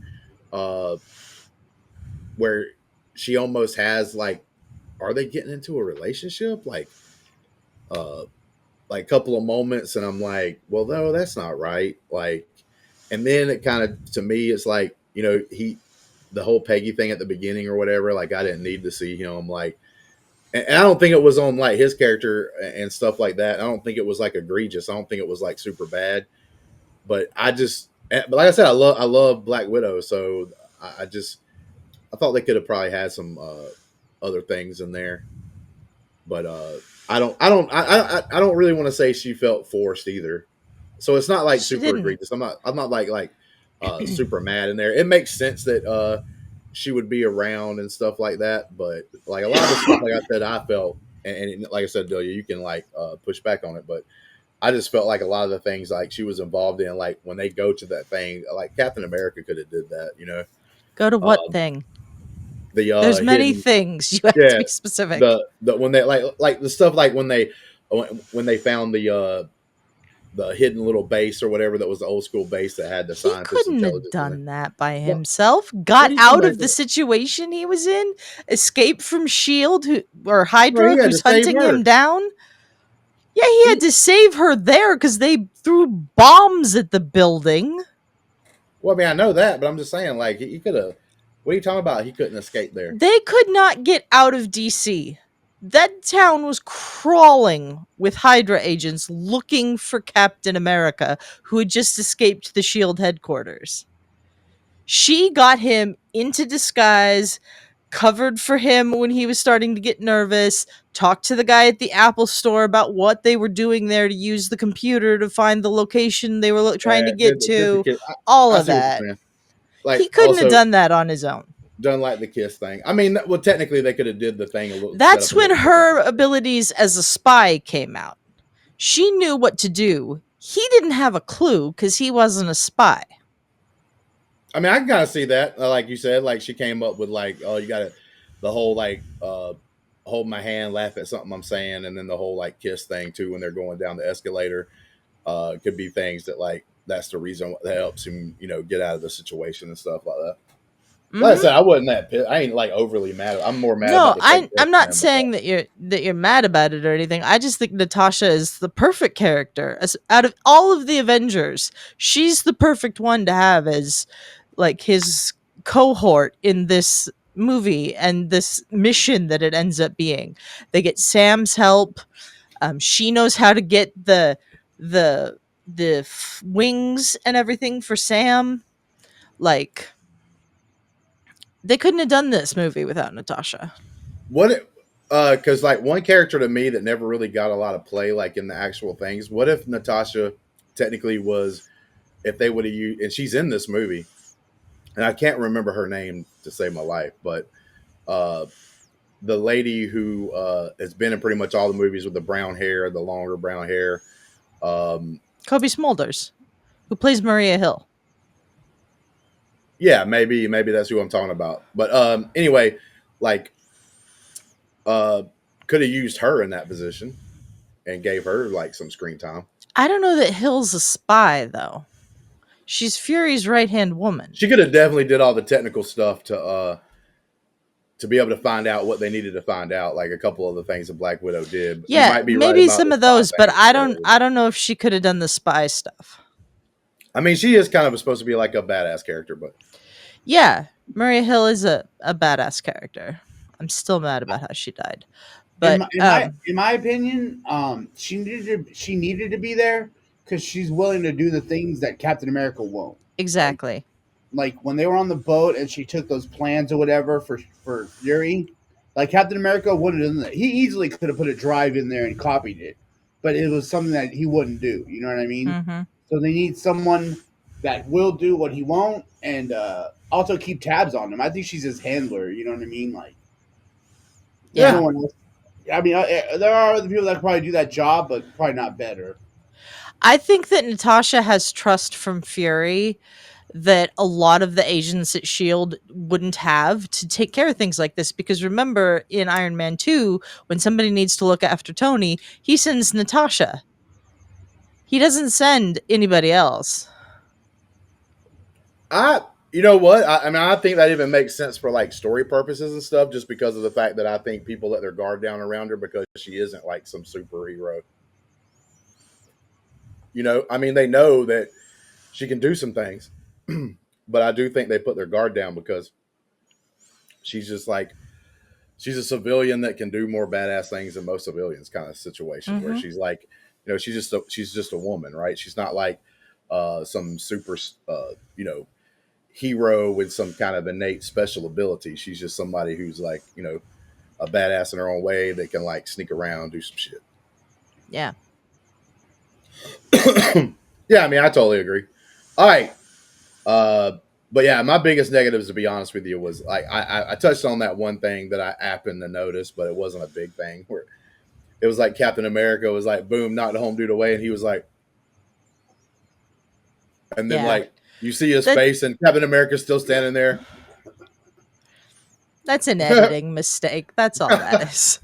It made me laugh though. I laughed. Like it didn't Yeah. like kill it for me or anything. It was just a funny thing I happened to notice this time watching it, which is cool. You know, that's something that I didn't notice. Like I said, like in the couple of times that I had watched it beforehand, I guess I wasn't paying attention as hard about it. But yeah, not to me. That's about it. As far as that goes, it's one of the better movies in the MCU. It's probably, you know, I don't really have them all ranked, but they'll probably be in my top 5. If not, it's pretty darn close. And that's 30 something movies, so that's pretty good. But Adelia, like negatives or like feedback or whatever, critiques you may have about the film. I don't like the use of Sharon Carter in this film. I get that she's like been assigned to be like Cap's watcher in his apartment building or whatever, but she doesn't really do much. And she doesn't really do much in the next Captain America movie either. And then we don't see her again until Falcon and the Winter Soldier, and she's a bad guy. So I feel like Sharon Carter is an interesting character to have in Cap's life because she's Peggy's great niece, and there's an attempt at building romantic tension between them that leads to a kiss between them in Civil War, but like just her overall use in the MCU is just really poor in You my know what I just opinion. thought of? What? Me and you brought up 2 characters that we thought, you know, I don't know. And like I said, I agree with the some of the pushback you guys had on when I said that about Natasha. But thinking about what you just said right now, and because I wasn't thinking in the future about some of the things that she may, you know, what would have made her progression and stuff cool if she would have fit that Natasha style. If they could have made her like a little bit of a spy, right? And you don't know a lot about her, and she's like with Captain America during this whole thing that goes down. She's the character that he saves one time, so then it makes, if they do have some kind of relationship later, makes that even stronger because he saved her life at that moment, like that kind of thing. If you would have actually used her in Natasha's place the entire movie, basically, right? Maybe had Natasha make a cameo appearance for like 1 or 2 little things or something, but like like the whole, like the kiss scene, right? Like when they're going down the escalator, if that wouldn't have been Natasha, if that would have been her, as you look into the future, that would have gave you more of a character development for the things like you were talking about, the things that she happens to play parts in later on. You know, like when she later on, because I forgot that Captain America even, like, I forgot who she was. I didn't even know she was like kin to Peggy or like any lineage to Peggy at all. Period. Like, to be honest with you, even watching this movie, I didn't catch it. They don't when I mention watched it in this right. movie. You don't But find out in the movies that she's Peggy's great niece until Peggy's funeral at the beginning of you Civil know how War. cool that would have been? It would have fit in with the Peggy moment at the beginning of the film. But Mm-hmm. if that lady would have played Natasha's part, like I said, mainly Natasha's part, they would have had the kissing scene on the elevator, like the fake, we got to act like we're boyfriend, girlfriend for a second to get out of here. They had a little bit of a moment in the car ride to where they were going when they got to the base. They got to that base and he's talking about being there and everything else. And maybe she doesn't know every little bitty thing because obviously, like, she's a little bit down. She's not like, her daughter, or anything like that. She's a family member, but so maybe she doesn't know the complete story. And then she could bust out, like, right before he has to save her life, she busts out with, like, I know about this place because you said, who is she supposed to be to her? She's Peggy's great niece. Right. So, like, my aunt used to be at this same place because she was. That's how her and Captain America met because they were at the Mm-hmm. training camp. So, like, she could have let it be known that. And then he kind of looks at her, and puts, like, maybe two and two together. And then, like, he has to save her life and stuff. So, like, later on in the story in one of the other movies, when they do have this kind of, like, almost serious relationship, you're like, oh, man, badass. And then when she turns out to be the bad guy, it's like, oh, shit. Like, kind of moment. Yeah, that's something they probably could have, like, changed and I think would have been pretty cool. I see you're nodding your head. I mean, do you kind of agree with that? Yeah, I do agree with that. I think that they could have done a lot better with Sharon's character, and I like what you were just talking about there. Um, you know, have Natasha on another assignment, but she checks in on Steve and give Sharon most of Natasha's part in this movie, and I think it would make a lot of sense and help with Sharon as a character a lot. Yeah, because I do think some of the failings with the MCU has to do with those heartfelt moments. Has to do with, like, the moments that's supposed to tug at your heartstrings. And this Mhm. movie, that's why a lot of people like it, I think, is because it does have a couple of moments. It does have that moment with him with Peggy, at the beginning of the movie. And then I do think they play him and Bucky and stuff and their relationship, and then he's like having to fight Bucky at the end. Like, I do think they do that stuff pretty well in this film. But I think in a lot of their other films, it doesn't play as good because they don't spend as enough time to, like, really dive into or sink their teeth into those, like, special moments and everything. And then you don't hit them very well. And I've said this before. One of the underrated movies I think of almost all time, especially here recently, and people that watch it end up loving it and talk about how good it is. Maybe it's not their favorite movie, but they do enjoy it. Is the newest D&D movie, a Dungeons and Dragons movie that came out, Honor Among Thieves, because in that movie you have a cast of characters kind of like you would see in a Marvel movie, and they do have those funny moments and stuff. But, like, when they have serious moments in there, when they're telling the story in a serious way, it's serious. Like, the end of that movie will bring, like, tears to your eyes, like, watching it, because of the fact that, like, they did spend those moments, those quality moments, to tell a part of a story that's super serious and you really can dive into. It wasn't just about the funny action and stuff like that happened during the film. It was also about this really good story that was being told during the whole thing that they let play out and didn't try to make fun of the whole time. Matt, you're the biggest critic on here. Mhm. We call your nickname's the roaster because he be roasting these things. There's movies, I ain't lying to you guys. Kenny Rogers. Listen, there is movies. Matt, I don't know what Matt's going to give this final score, but there are movies that Matt's watched, and he talks about how much he likes them, and then we start talking about the movie, and there's like 50 things he hates about the movie. So, Matt, tell us the 50 things you hate about this movie, but why you still like it afterwards. I'll just start with the 51st. Okay, go ahead. No, I mean, you have to be really nitpicky on this movie to, like, say anything really. But after watching it today, the only thing I'll say is there's no way in the world, like I said it to Ferris too, there's no way in the world that Fury's car would have been drivable after all those gunshots and that ramming in the car. I was like, dude, because I deal with cars in real life. Nah, it wouldn't happen. Yeah, it's like, dude, if those bullets got through, then they're hitting something on the inside. You know what I mean? That's gonna make sense. Because when I brought it up, Ferris was like, "Yeah, but they could have had, like, stronger vehicle parts." I was like, No. Ferris, you know how many parts are in a car? I was like, there's like thousands of parts. Like, and do you know how many parts that are critical? Like, that's the problem. how many parts of that car that is critical. Maybe you could get it to limp, but you're not going to get it to do the stuff that it was doing, especially after they wreck it and everything else. Like it's not Yeah. happening. You're not doing none of that crap right there. And that's, I've said this time and time before, like, bro, the reason why you forgive that kind of stuff is because the rest of the movie's so good. Mm-hmm. The rest of the movie's so fun. Most of it makes sense. There's no like obvious things that are happening and stuff that you can kind of like roll your eyes at. There are a couple of moments, but then like you remember, oh yeah, like the elevator scene. No one person's getting out of that, but he's Captain America, so he's not like a normal person. So you have to be like, oh yeah, that's right.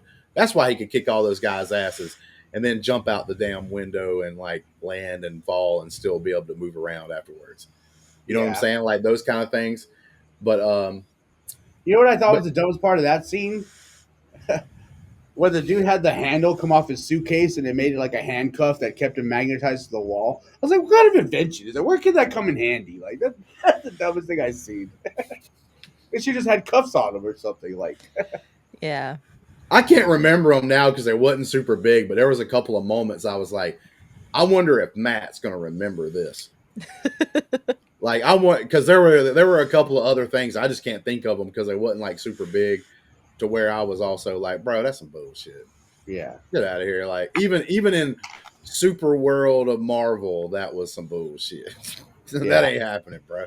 well, That's especially not the thing with Fury's car too, like how he escaped. Like, you tell me he just cut through the car and like all the street, and where the fuck did he go? Like, who knows what the fuck is there?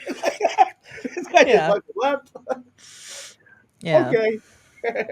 Well, it's like even the people that Captain America is being super strong, beating the shit out of, that you see later on in the movie, that can still walk around. Like, nah, dog, they're all not like superhumans or anything. Like, they'd get really damn hurt. I mean, think about the power that like Captain America's punching you with. Yeah.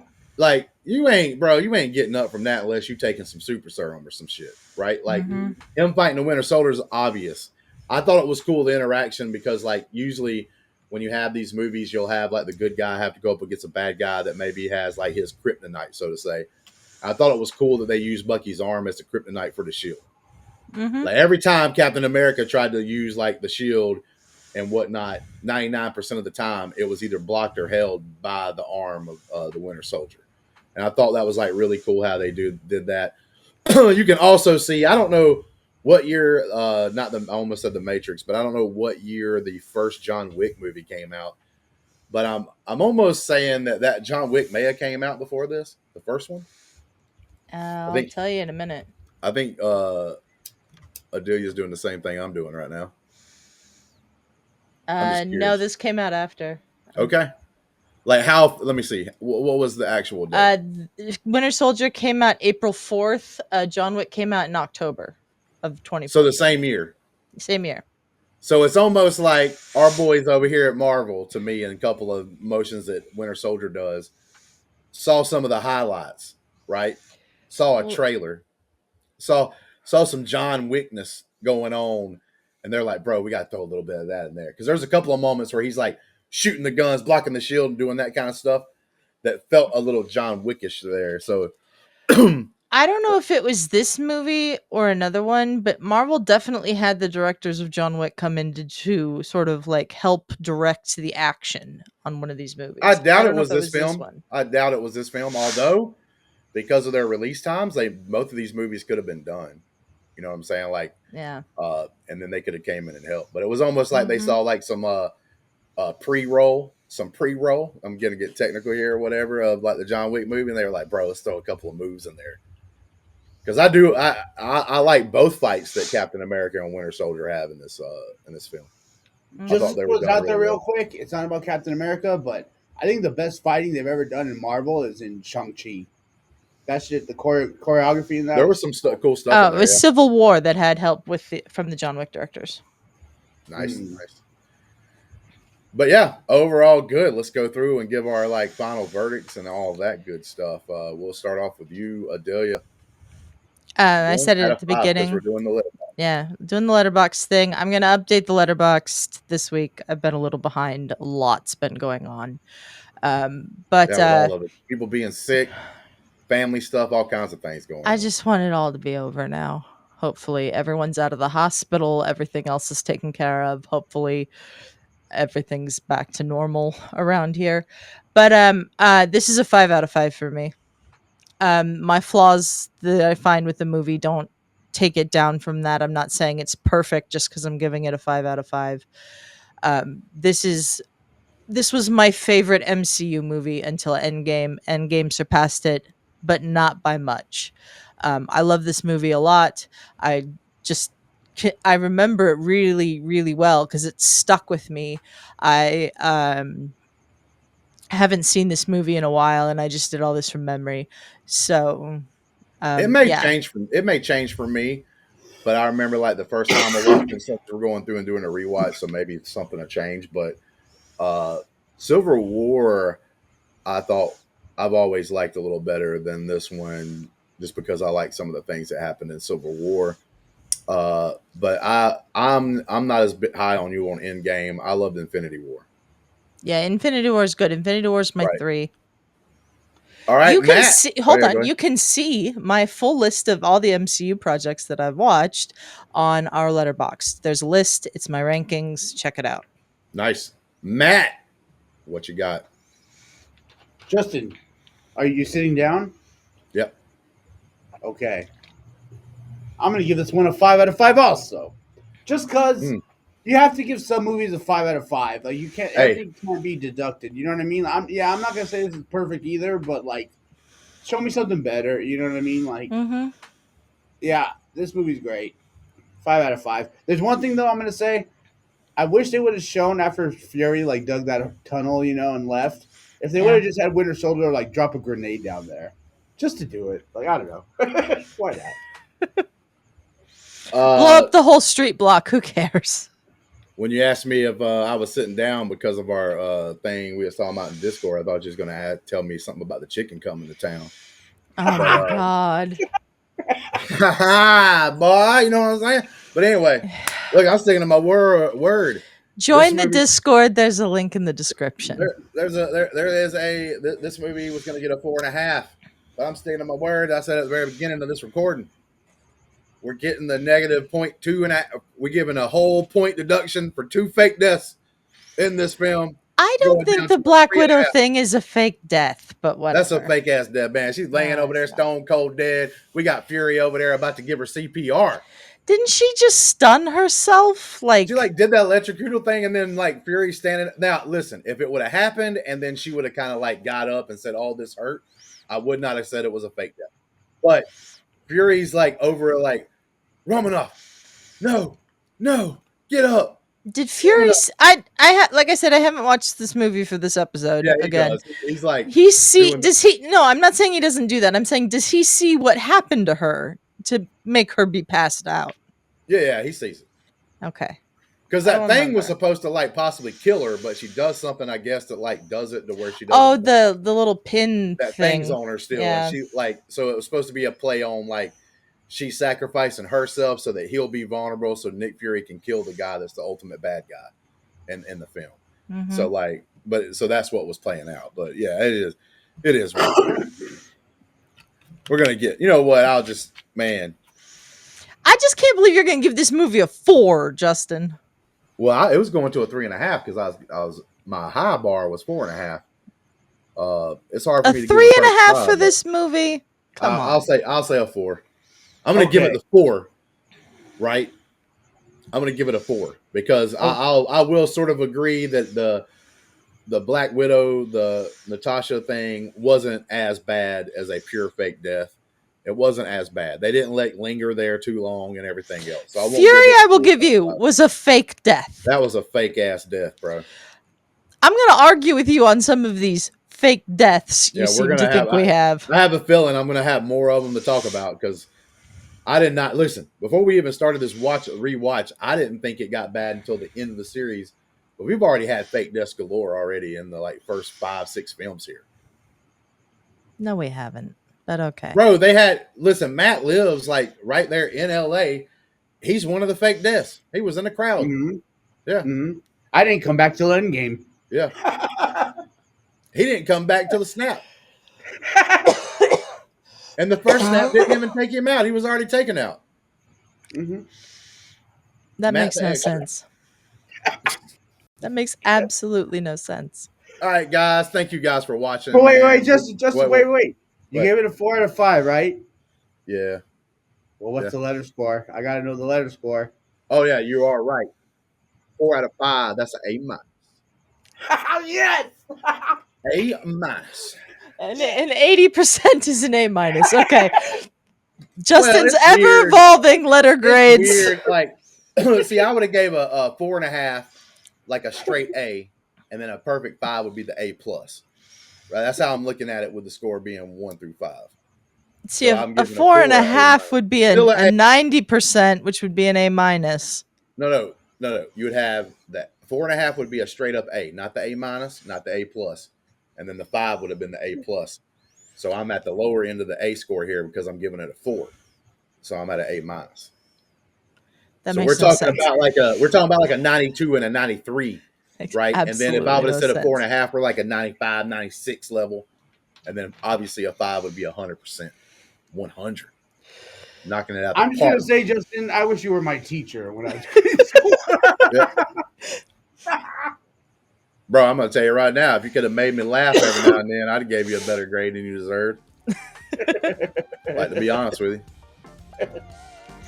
All right. Got 150% on this one, Mom.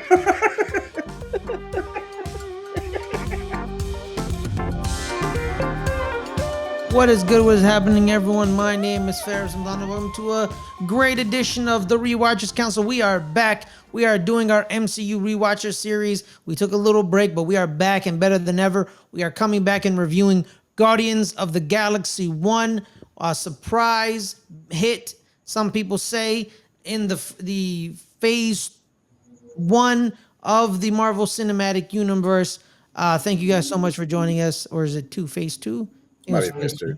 It's phase 2. Phase 2. I apologize. I got my phases wrong. But thank you for having us with you today. And the person that helped me get my phases correctly is none other than my right-hand man, Justin. Justin, how are you, dog? Man, I'm doing pretty good. Just got off work, ready to talk a little Guardians of the Galaxy 1.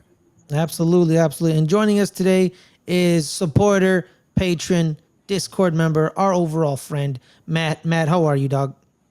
Doing well, thank you. That's great. But before we get into it, guys, let's give you a little numbers by the Guardians. The Guardians opened with $94,320,883 million at the box office opening, grossing over $772,776,600.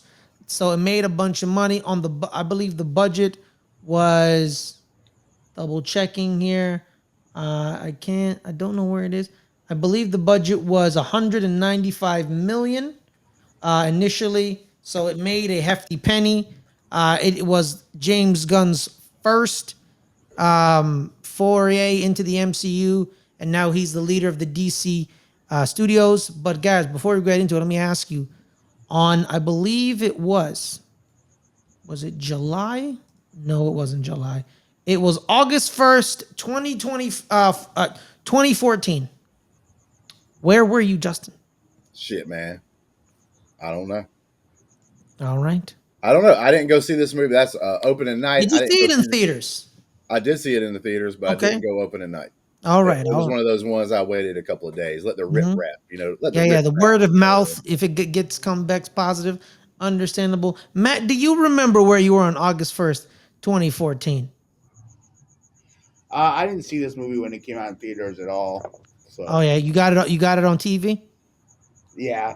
Okay. All right. So different experiences. I too saw it on TV. I didn't actually see this in theaters. I don't remember seeing this in theaters. I don't think I did. So I think I'm with you, man. I saw this on TV. Guys, let's get right into it. Justin, do you still like this movie? Upon the rewatch. Yes. I still like this movie. Now, I'll have a little bit of criticism about this movie, but it really wasn't about this movie when it first came out. So, as we're doing this watch along, one of the cool things about this, going back and rewatching these is like, you now know where they're at today. So, you can when you rewatching these, you can have a lot of context. a lot of context behind everything else. I do think the success of this movie with the characters that wasn't well known and everything else did kind of hurt the MCU on the back end, because I feel like there is a lot of comedy in here, which makes sense for the cast of characters in this particular movie.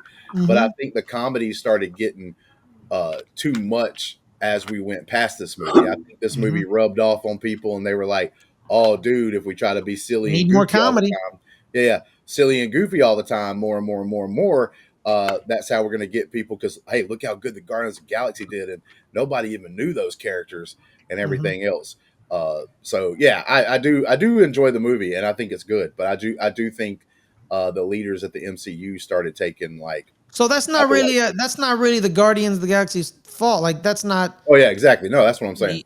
You know, so the movie initially, you know, I don't think that's it's funny. It's not, you know, it's not our fault. And I think it's perfect for this style of movie. Yeah, you've got these characters. I think I'll talk about it as well. I'll talk about how like this was the prime example of how you should do a superhero film. Matt, going to you. Question of the day: do you still like this movie upon rewatch? Yeah, I like this movie. When it first came out, the first couple times I saw it, I didn't care for it at all. I still have some problems with it for sure, but yeah, it's a good movie, and it has good music for sure. Yeah, definitely the music. Yeah, killed it the most. Yeah, I actually own the vinyl for that. I bought it actually last week, so I saw it at my local record store, so I took it. I was pretty happy about it. I loved it. I loved it upon rewatch. I loved it initially. I think this movie is an action adventure comedy. Like that's the genre of this film, and I think that's how superhero films should be. Like you shouldn't make you use superheroes.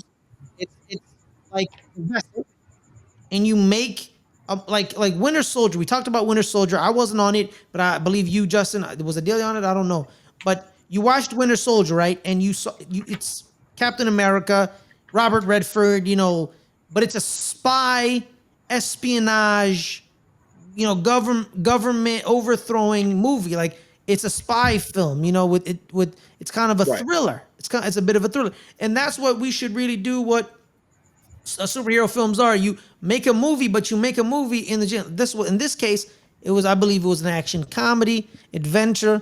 And I think James Gunn hit it out of the park. I'm gonna be honest with you.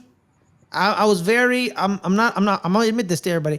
I've always thought I wasn't a big comic guy growing up. I didn't know a lot about the comics. I didn't know everything. I thought the Spider-Man movies were based on the cartoon that I watched. You know what I mean? That's the way I didn't really know about that. So when I found out that the Guardians, I thought the Guardians were like, oh, Guardians are well known, right?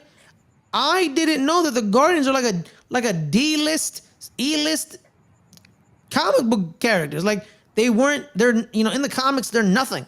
Like they don't kind of matter, you know. So seeing what James Gunn done with a bunch of nobodies, it was really good, man. And I think every character fits. It's tremendous.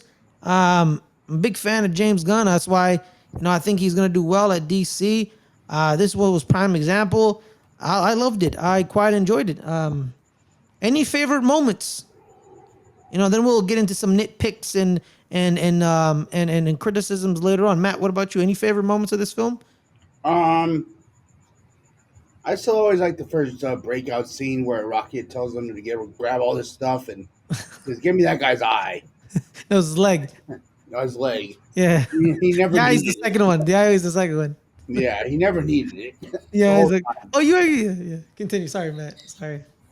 It's just like a funny character thing that it's like, Yeah, I love that scene too. I love that scene. What about you, Justin? Mine's the whole setup for the whole crew and how they got together and stuff like that for the movie, when they this each other on yeah. But it's kind of like the whole thing because what Matt just said and what I'm saying kind of almost fits. It kind of collides into this big moment at the beginning of the film. That's what makes it. I think a lot of people love it is because it starts off heartfelt moment. There's no things to ruin that. Star-Lord and his mom, you know what I'm saying? When she's dying and all this stuff, and you feeling for the kid. Then it shows him older. but like I thought it was a creative way to have these group of characters like get together, and it was a cool way to do it where you didn't have to tell a backstory on each one of them. You kind of learn their backstory because they're getting thrown in prison. Then you have a reason why the guy's standing there talking about, oh, this person does this, or this person's in here for this and stuff like that. And then they end up meeting Drax and as they're incarcerated or whatever. Mhm. But that whole sequence of like what Matt's talking about, like them escaping, but them getting together even to begin with, and then like things starting to work out, I Mhm. thought was like really creative. And like I said, for a movie like this, it was done really well. So that would be my favorite thing. It's just like the team kind of coming together Mhm. there at the beginning of the movie. Yeah. Me, any scene with Rocket, any scene. That's my favorite character. Shout out to Sean Gunn and Bradley Cooper, because technically they're the character together. Because Bradley gives the voice and Sean Gunn mocaps the body. So let's not disrespect the mocap of Sean Gunn. He grueling days having to squat down and be Rocket. So shout out to Sean. Yeah, anything with him. That he's the star. He's the star. I rewatched it and I realized like, yo, he is. People assumed, oh, Peter Quill, blah blah blah blah blah. In the first film, everyone's kind of like everyone kind of gets their due. In the second one, we'll talk. It's more Peter, but in the first one, no one really. It's not really geared to one character or the other. And I think Rocket is just completely takes over. I'm a big fan of Rocket. Anything with I him. do think it's overall like a Star-Lord movie, even in the first one. But I do agree with you that like you have that first moment in the very, when he's a kid with his mom Mhm. and that kind of thing. But like I do agree, like once they become together as a team, it's no like there's not a light shined on one character or way more Yeah. than the others once they get together. Yeah, exactly. Because even the scene where they're making sure Ronan the Destroyer ship isn't destroying. They cut back to Rocket talking to the Nova jet fighters, which was really good. So it was that. So before I want to break down the film, and then we'll get into the criticisms. Like I want to really talk about the villain breakdown, right? For I want to start. I actually liked Ronan, or is it the Destroyer, or I think it's Oh, Ronan Drax the Destroyer. no, it's Drax the Destroyer, Ronan the Accuser. Accuser. Ronan the Accuser. I think I liked Ronan the Accuser, Lee Pace. I didn't hate him when I first watched this, and I didn't hate him now. I liked him as a character. You're setting up the big bad being Thanos, so you kind of have like a villain of a movie. And I think Ronan fit him and Nebula fit very well. I liked it being puppets of the grand villain, Thanos, which was really cool. I had no problem with the guy. Justin, do you agree? Disagree? What do And you I think? thought it was kind of cool at the beginning of the film, but then he, to me, became like a wuss. It became like kind of more garbage as the movie went on. Like when you first see him, he's talking, he's doing his thing, he kills a man with a hammer and stuff. I'm like, oh, badass, bro. We Mm-hmm. got a feeling up in here, boy. Mm-hmm. You know what I'm saying? And then Absolutely. he just becomes like a kind of like just a trash character more and How? more as the How in movie what goes on. way? Just because like I said, they set him up to be a badass, and then the MCU does this a little bit, a lot. Now looking back on it, is you see a couple of scenes, and it's like, oh yeah, but then they're just kind of weak as it comes down to it. He They loses set to a him dance up, battle. yeah. They set him up, and then they just kind of I don't know. They get less like scary. It shouldn't be like that. They should be getting more and more and more scary until the very end, and you have to win against this crazy thing. But then it's You have to like, dig deep and yeah, most of the yeah. time though with the MCU, and I think they did it some in this movie. It's not as noticeable to me in this movie just because of the fact that the movie is kind of goofy. So some of the stuff you can get away with in a movie like this, and it's not as noticeable as some of the other films when it comes to the villains or whatnot. But I will say they made him kind of serious and kind of badass, and then it became more and more of not as serious as the movie kind of went on. Mm-hmm. So to be honest with you, like I said, one of the opening things is him giving this kind of talk about what's going on. Mm-hmm. And then he just kills a dude by smashing his hammer into him, smashes a dude with his hammer. Yeah. And it's like, oh yeah, bro, he just went hardcore on that bastard. And it's the rest of it just to me just didn't hit as much after the first few scenes you got of him. Yeah, Matt, do you agree? Disagree? Yeah, to me, he was just like what's his name from Thor: The Dark World. Fuck it, he was just some Malekith? throw. Yeah, some throwaway ass dude. He never did shit. He killed that one dude and then never did anything else the whole movie. And we're supposed to like be so afraid of this motherfucker. Like, it made no sense. And then my biggest thing with this movie is that stupid dance off. Like, how is a starting to dance going to be confusing some fucking all powerful dude that we're afraid of, and it's going to lead to them defeating him and shit. It's just so dumb to me. Like, Hmm.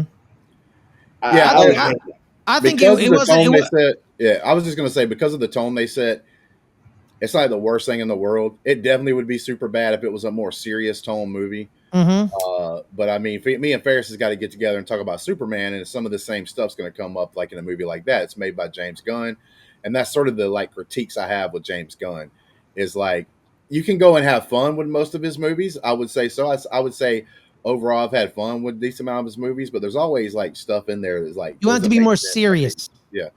Well, just in certain moments, but like even with that And being said, I like think Guardians. When we talk Guardians 3, I think he showed you he can do serious because that was serious. That was I intense. think the problem with James Gunn is once you've seen, especially back to back movies from him, the problem is I already know what's fitting to happen.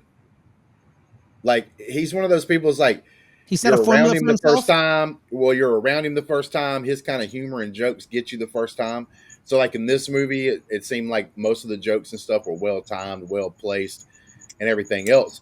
And it was something new, so like you even had more fun with it. Mm-hmm. But like then when you watch Guardians of the Galaxy 2, I could almost finish the damn jokes. I could almost say the punchline almost every time because like it gets too obvious with him whenever it comes down to it. When I'm watching even like Suicide Squad that he did, because of watching the Guardians of the Galaxy movies, like leading into that movie that he ended up doing there, it's the same kind of thing to where you kind of like almost know what joke's coming before it even gets there. Mm-hmm. Mm-hmm. All right. Well, let's get into the slight critiques that we have.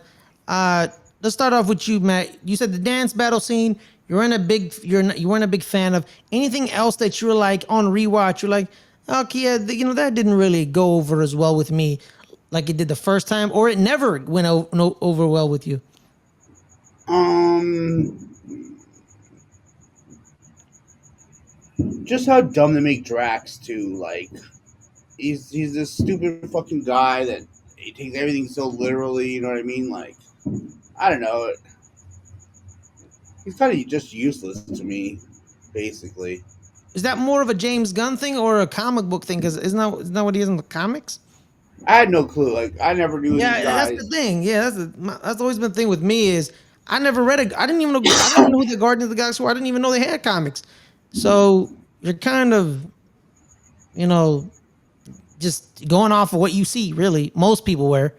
Well, I Um, give characters like basically like free will whenever I'm watching a movie like and it's a new character. They set him up to mhm. be like that from the beginning. I don't Yeah, like it when you portray a character as something and then you kind of change it change up. it or they do like weird stuff in the middle that doesn't make any Mhm. sense. But I feel like they pretty much set that up Everything he for did the made sense. right. Yeah, everything he did makes sense for the character they set up. He's a big muscle, like just dumb guy, right? Like and whatever. So I don't have no problem with that as long as you set it up from the very beginning and you don't like switch back and forth from it and however like whatever. So I feel Hmm. like that was okay. I actually like all the characters in this. And like I said, you like this movie because it's a fun movie. You go Yeah. in, you don't know the characters very well. You go in and watch it the first time, especially when I went in the theaters, and I was Hmm. pleasantly surprised. Like, oh yeah, dude, I actually kind of like all these characters. I like Rocket. I like Drax is like dry, just being really stupid kind of humor. Hmm. Uh, Chris Pratt's always been like a pretty good actor as well. Then we had Comedic. Gamora, Yeah. her character, and everything else. Like No, we. I thought all of them, the characters were like interesting and kind of fun to hang out with. Now, to me, the criticisms come with some of the stuff surrounding some of it and that kind of thing. Hmm. What do you It's mean? like, Expand upon that. look, oh yeah, it's like I was talking about earlier. It's like, so you got these characters, they're really cool. I think the bad guy ends up faltering. I really, to be honest with you, I think this movie would have been a better movie. I know why they have Ronan in there. It's just Mhm. because of the fact they want to have Thor. I mean Thanos. But like the thing is, me is Yondu was trying to like deal with Thanos basically too, because he's trying to get that stone, trying to get it. Mhm. He's trying to actually sell it to Ronan at that time to get it to Thanos. Well, why not just knock the middleman out? You could have just not even had Ronan in here, and it Mhm. could have been this action adventure, goofy fun with Yondu versus Star Lord the entire time, and they got this like uh, cool little like nuanced relationship where they used to be like he was like a father figure for him for a Mhm. while, right? That kind of situation, and they're Yes. kind of going back and forth on it and stuff like that during the entire movie. You know, I think that would have been like overall better movie than what was actually given. But like I said, I enjoy the movie, so it's just one of those deals. But it's it's like, I'm not quite sure how to help you with that. what is Alexa doing? I didn't even say anything even close to Alexa. Can't even But help anyway, us. We're trying to dissect Guardians of the Galaxy. And they can't. Alex can't even help us. yeah, but I didn't even say That nothing sounded that like a sounded like dude, that. so it's Why more did of it ever Alex. come up? But anyway, Yeah. the biggest deal to me, like I said, is some of that.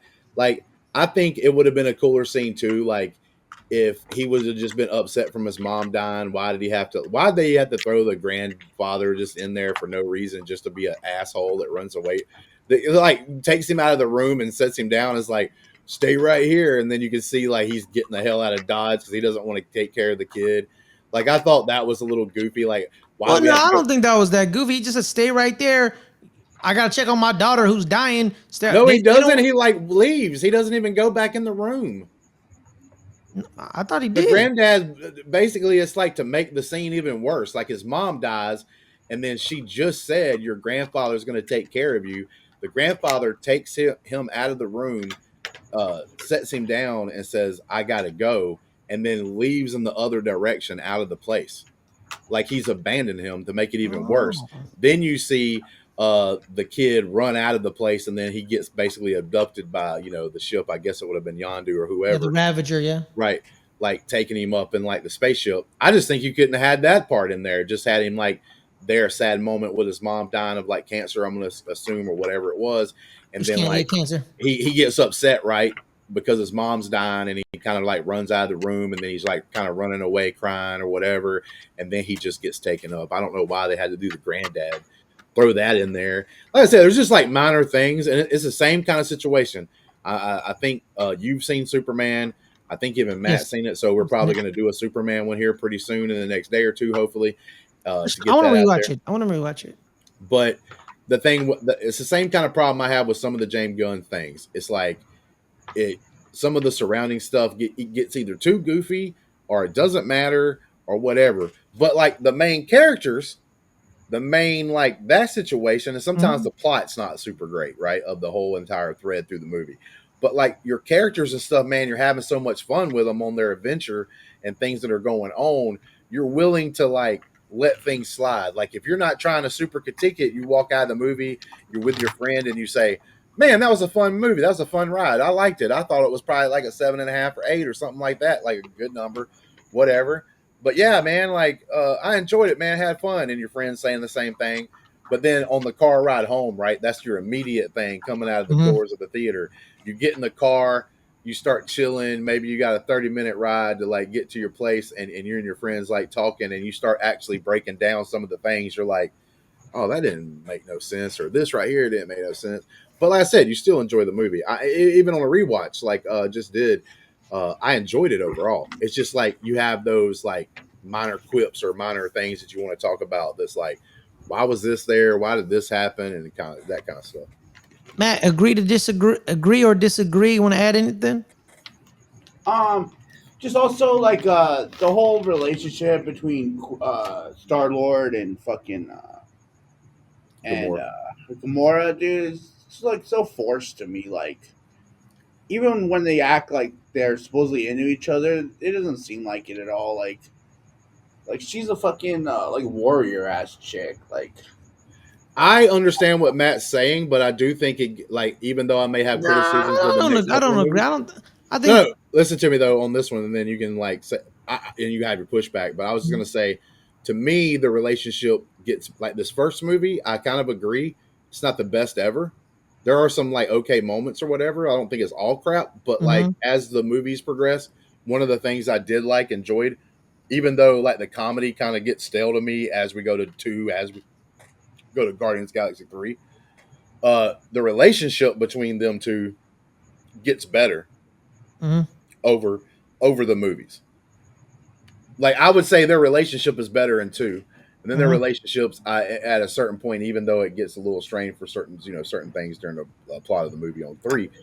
But I actually think it gets built over their time together. It's like as they're actors and actresses working together like they are, like they kind of got the chemistry better and better and better as they work together. Yeah, no, Matt. I think Matt. I think you're right. I think I was using probably my overall connection to the relationship scene with the. I should just focused on the first movie. Yeah, I think it may have been forced because she didn't want him. Like, Yeah. she didn't want him, and then as the movie progresses, because I think at the end of the movie, they're not together still, and I think that so probably as 2 and 3. Well, actually, just 2 because 3 she's not really in it. So there's that. But yeah, I think yeah, I can see that. I won't push back on it. I won't push The back biggest on it. question is, guys, because I will admit, she's not a bad looking green person. Okay. No, absolutely not. But It's my like question would be it's like Jennifer Beals in the Book of Boba Fett. right. My question would be like, would you want to get with a green person? Well, Would you be like, in this universe, I don't. The question is, do you want to bang an alien? like, would you be attracted to a green person? Is what I'm saying. Like, I if would they be was attracted to all the that time. green. Well, to that green person, I would be. Okay, Matt. What about you, man? No, I don't know if I could get over I'm her being racist green. as shit. I'm racist as shit. I ain't going to no green. He said he ain't going to get no green person, bro. Like, No alien for me. bro, if the aliens alien, are green, you know? bro, if the aliens come down to Earth and they are green, Matt's like, nah, hell no, Yeah. hell no. But if they come down to Earth and they look like Zoe Saldana as a green person, I'll be like, you know what? Let's hear them out. Let's hear not them say out. no. Like, Let's not say no. Let's so not say no hastily. just yet, guys. Let's have a conversation. Let's don't say no. Let's not throw the baby out with the bathwater. Let's have a conversation first. So yeah. Like the conversation we was having right before we started recording. Yeah. Yes, just like that, exactly. 110%. But I think I think we've gotten to really dissected this film. Ain't nothing really much to add. Because I think that the problem is, I think Justin, you probably right. I think they saw this work, right? They saw this work, and they saw this movie. It's an ensemble film with a bunch of people, and then after that, a bunch of their movies became ensemble films. Right, So they just had it natural because they just naturally they have to be more ensemble because the world then keeps getting collided in Avenger films and Civil War. To me, they took away from this comedy in these films work. Look what it did. Look how good Guardians of the Galaxy did. This movie made more money than some of the bigger characters' first couple of films. Yeah, like, if I'm not mistaken, this movie made more money than say like even 1 or 2 of the Thor. Iron Man. I think Thor made money more than Thor. Stuff Captain like that. America. Yeah. So sometimes studios take the wrong thing from something. Mm-hmm. To me, they should have took, we keep the serious, heartfelt stories with these main characters that should be more serious characters. Give everyone some shine in the story. Right. But when we imply or when we add Guardians characters, then we have the fun. Mm-hmm. But instead, it was like they tried to have the fun a little too much with everyone, right? Mm-hmm. Now Ant-Man's goofy. Now, Captain America. I'll defend Ant-Man. No. I'll defend it. Ant-Man's a heist comedy, so it's supposed to be funny.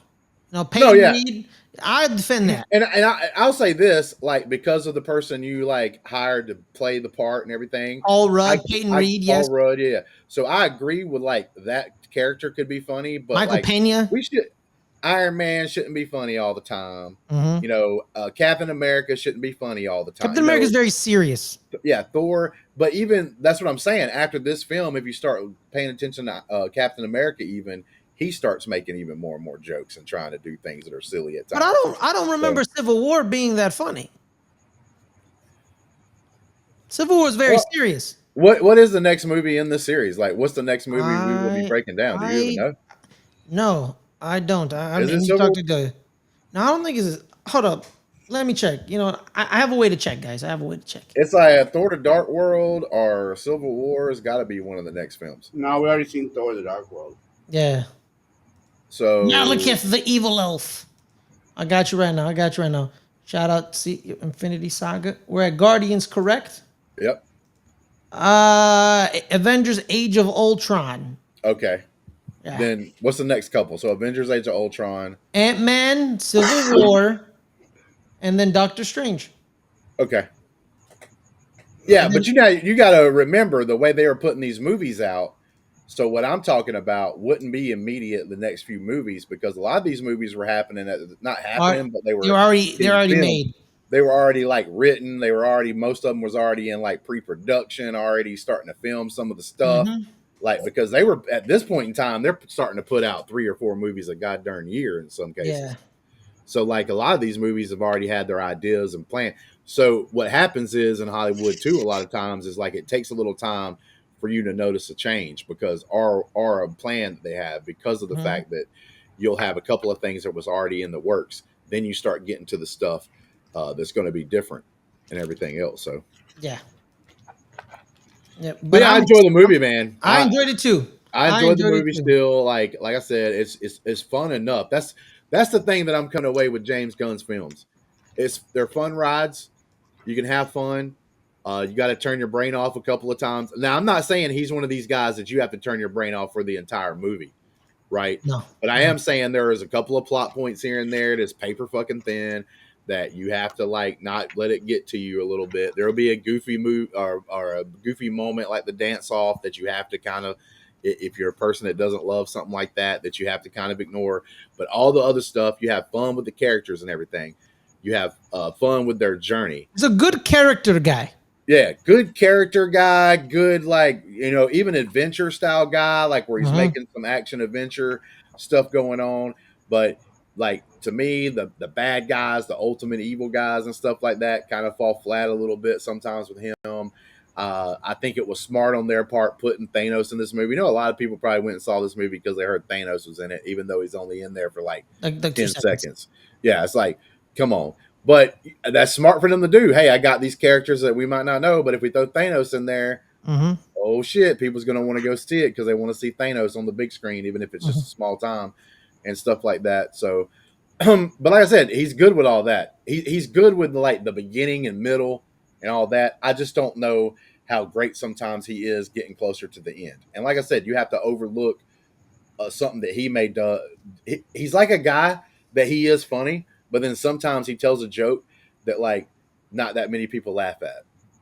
But you're like, you know what? He's funny like 7 out of 10 times. Yeah. Right? Not all jokes hit. No, yeah, exactly. 100%. Yeah. It's kind of it's a numbers game. I give it like a 7.5, somewhere around in that area, but we do the Stars? thing for Letterboxd. So I'm gonna give this and it's 1 out of 5. Yes. I'll give the movie 3.5 stars. 3.5. Matt, you agree, disagree? Yeah, I'll give this a 4 out of 5. All right. So 3.5, 4. I love Matt. You know why I love Matt? Why? Matt will shit on a movie for 30 minutes. He'll be taking the biggest dump on a movie. But just I'm talking about the dump that when you come out of the bathroom, your fucking jacket or vest or whatever it is fits a little better, right? Yeah, that kind of a dump on something. And then you're like, Matt, so what's your rating? Oh, 5 stars. Yeah, 4.5 out of 5. 4.5. 4.5. I'm like, bro. Really, man? I feel like you was trying to say 2.5, but you added 2 more. I'm gonna go 5. Yeah, I'm gonna go 5. I love this film. I thoroughly enjoyed this film. I didn't really contribute much because the flaws you say, I don't mind them. I don't really, I'm not That's tripping. the problem we have nowadays. Yeah. That's something like with most of our reviews that I do or that we do here on the channel, except for the ones that we do solo, right? But the ones that we do, like we have a panel or whatever on, Yeah. I feel like that we're all pretty honest and genuine with what we're saying. And a lot of things are going to fall in that 6.5, 7, maybe like a 7.5 range, because you have to be really good to get up to that 8, 9 mark, right? It's got to be a really good, like really solid film to do that. But people are going to criticize the things, even if they enjoy the movie. I enjoy this movie, gave it a pretty good score. Not the best score in the world, but I gave it a decent score, and I do enjoy it. And I rewatched it, and I'll probably even rewatch the movie at some points because there's like really cool, funny moments. Like, hey, take the leg, and then they get the like, and you can't even use it for nothing. You know, like, I got the leg. Oh, you actually got the leg? Yeah, oh, I didn't like actually you need didn't it. need that shit. It's like, you didn't need it. It's like, no, I didn't need it. No. But stuff like that's hilarious and funny. It makes you laugh. It makes you giggle on the inside or whatever. You know, what's funny was like when they're all doing their plan, and then Rocket's like, and I need his eye. And then Quill's like, no, he doesn't. No, he's like, yes, I do. Yes, I do. I do. Yeah. I need your eye. No, you don't need that. No. But no, like I said, it's fun adventures and can have fun, but it's also okay to criticize it. Yeah. Like I think everything about Rocket in this movie is hilarious. He's like, ha ha ha ha, I am serious.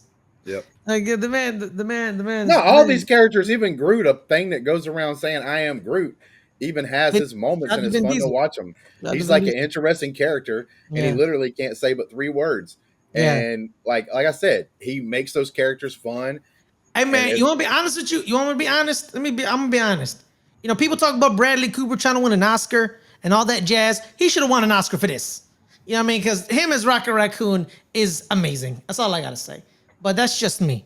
But on that note, hey, like you said earlier, Gunn doing the movements and stuff. Yeah, Sean Gunn. It would be like a shared Oscar. Sean Gunn, he did an awesome. I thought you could even say an amazing job on the movements and stuff with Rocket Raccoon. So here's to prove it. Sometimes nepotism ain't bad. Huh? Sometimes nepotism ain't bad. And it ain't that bad. Yeah, man. You know, shout out to James Gunn. Oh, you know, Sean Gunn only got that part because. Well, yeah, I agree. He actually has 2 roles in that film. Yeah, but that's the point though. Is like he got that, but he did good. Like so, he did good. Sometimes nepotism ain't terrible. It ain't that bad. It ain't that bad. Let's go. What's happening, everyone? It's your boy Ferris Madonna. Welcome to another great edition of the Rewatchers Council. This time around, we are doing our MCU themed episode. So you're watching it on this beautiful Saturday. Today, we are talking about the second Avengers movie, Avengers Age of Ultron. Before we get into the nitty gritty of the stuff we liked, the stuff we didn't like, did it hold up? Did it not hold up? I got some facts for everybody. It's directed and written by Joss Whedon.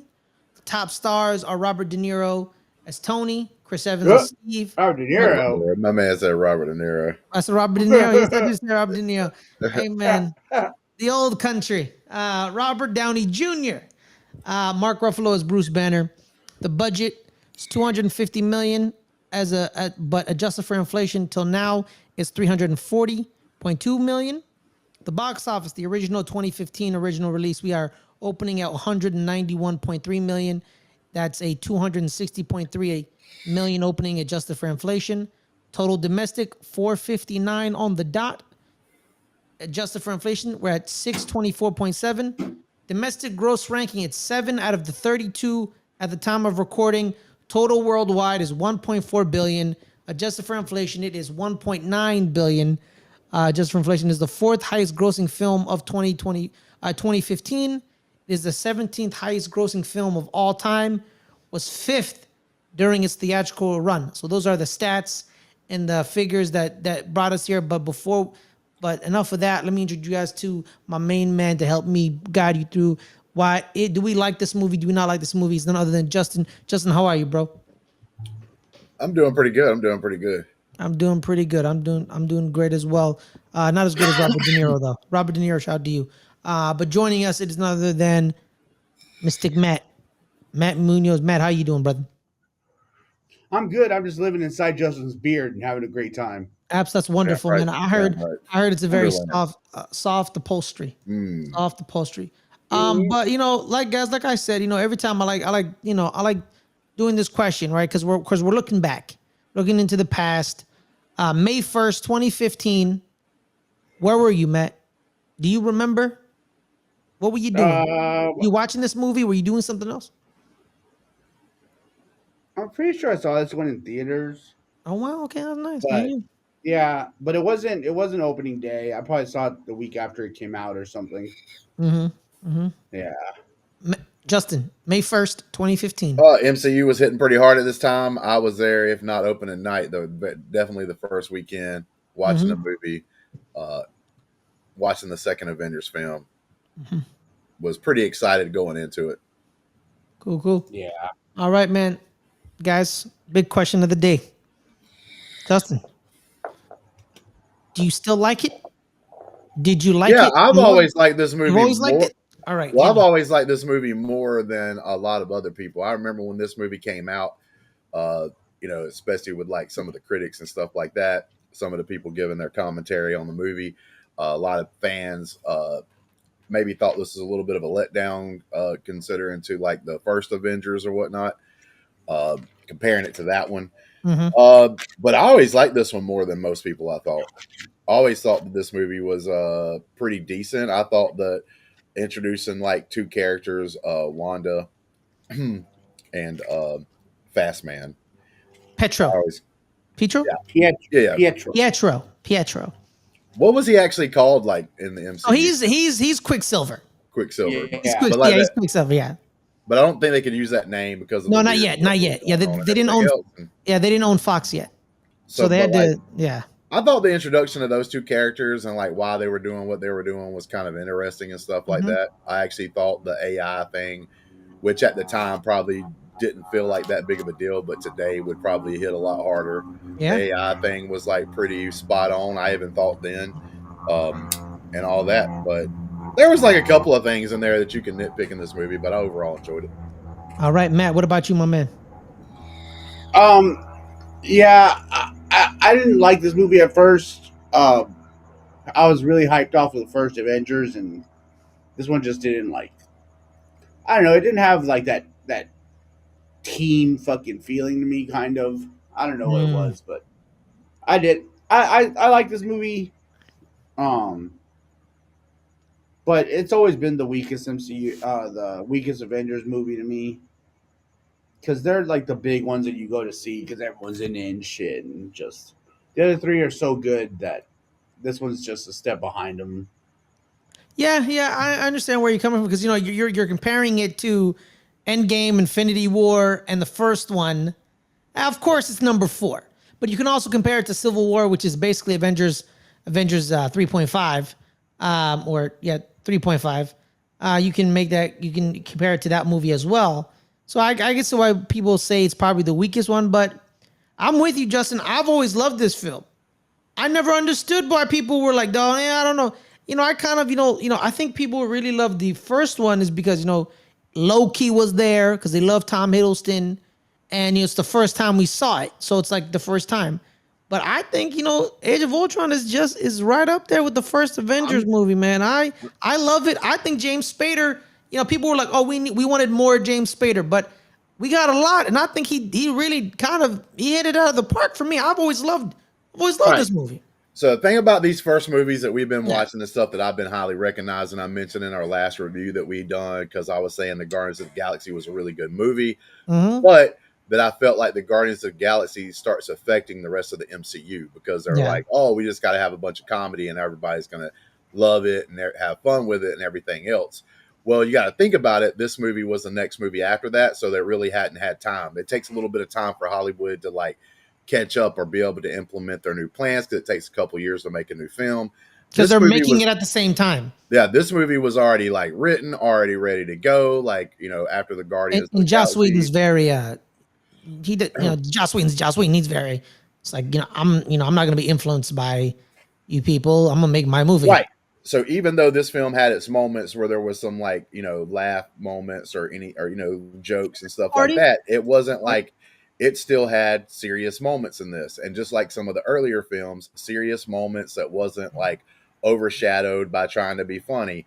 Like, so you had Quicksilver at the end, that moment, what happens with him, spoilers, obviously, we're talking about a movie that's 10 years old.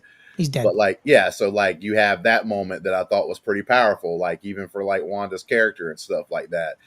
You had other serious moments with each of the Avengers because like Wanda doing her thing where she gets in their mind and how they're affected by all the little stuff that like It's pretty dark. like It's pretty dark. that's happened to them, her taking over Hulk and all this stuff. And it wasn't like, PTSD, right. It wasn't just overshadowed by like, we got to be funny. We got to say a joke every time. Like I said, there were moments where there was like a joke, like Hawkeye talking to Wanda whenever she's like affected or whatever, and she's kind of just standing there, and he's having to like babysit her for a second, and he says like, no, you can't do that. He has a talk with her, and he's like, you step outside, you're an Avenger. I can't be taking care of you, and stuff like that. And he's talking to her, and he's like, a city is flying. There's something else going on. There's like metal robots attacking us, and I'm using arrows. None of this makes sense. Like that's kind of a funny moment in a serious moment, but it's kind of a cool, like, we know what we're doing here. There are some crazy things happening right now in this movie, but it is what it is. It's a superhero film. So I thought those moments were done better. I'm fine with having some comedy and some levity and stuff, but it's when you take the serious moments. When it's time to be serious, it's time to be serious. We're serious. Like the battle scenes and they're fighting. It's very serious. They're intense. Them and James Spader are going after each other. They're not making little quips. They're funny during the party. The party, it was a fun-loving atmosphere. It was an after party. They made jokes. Rhodey tells this joke that doesn't work with Thor because Thor's like, I fight gods. I don't know what you're talking about. Then he goes tells this joke to like normal people, and they are like, ah, ha, ha, funny. But when they're out in the battlefield, it's go time. It's very serious. And then, also too, the time where Tony Steve walks in on Tony and Mark Ruffalo rebuilding the AI because they stole Vision, and he gets very serious in that moment. They don't make a joke. They're like, we need to do this. They fight, and then Thor creates him afterwards. I think this movie was pretty damn good, man. I don't know, man. Yeah, like I what said, about you? Oh, my bad. Just let me get Matt. Oh, let me get this talking about Matt. What about you, Matt? You agree with us? You disagree with us? You got your own thing. What are we doing, Matt? Yeah, I'm going the other way. Fucking, this one was so jokey to me. Like, my favorite point in this movie is also a joke point, but like, this one just had so many jokes in it to me. Like, every fucking couple lines, it seemed like they were joking about some shit, and I'm like, all right. Like, well, I'm gonna push back on that a little bit because, like I said, I don't mind jokes if they're in a moment that doesn't like hurt very serious moments.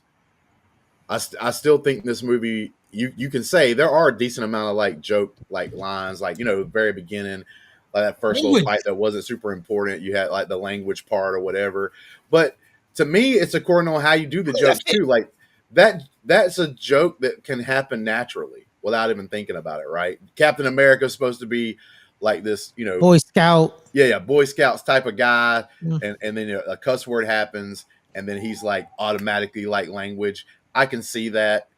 Tony Stark's always been one to throw like quips and stuff like that out there. Are we just gonna gloss over the fact that Cap said language and Cap's like, I know. Sorry, right.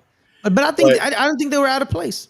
But no, like I said, there wasn't a joke that overrid like what happened to Quicksilver. They took that seriously.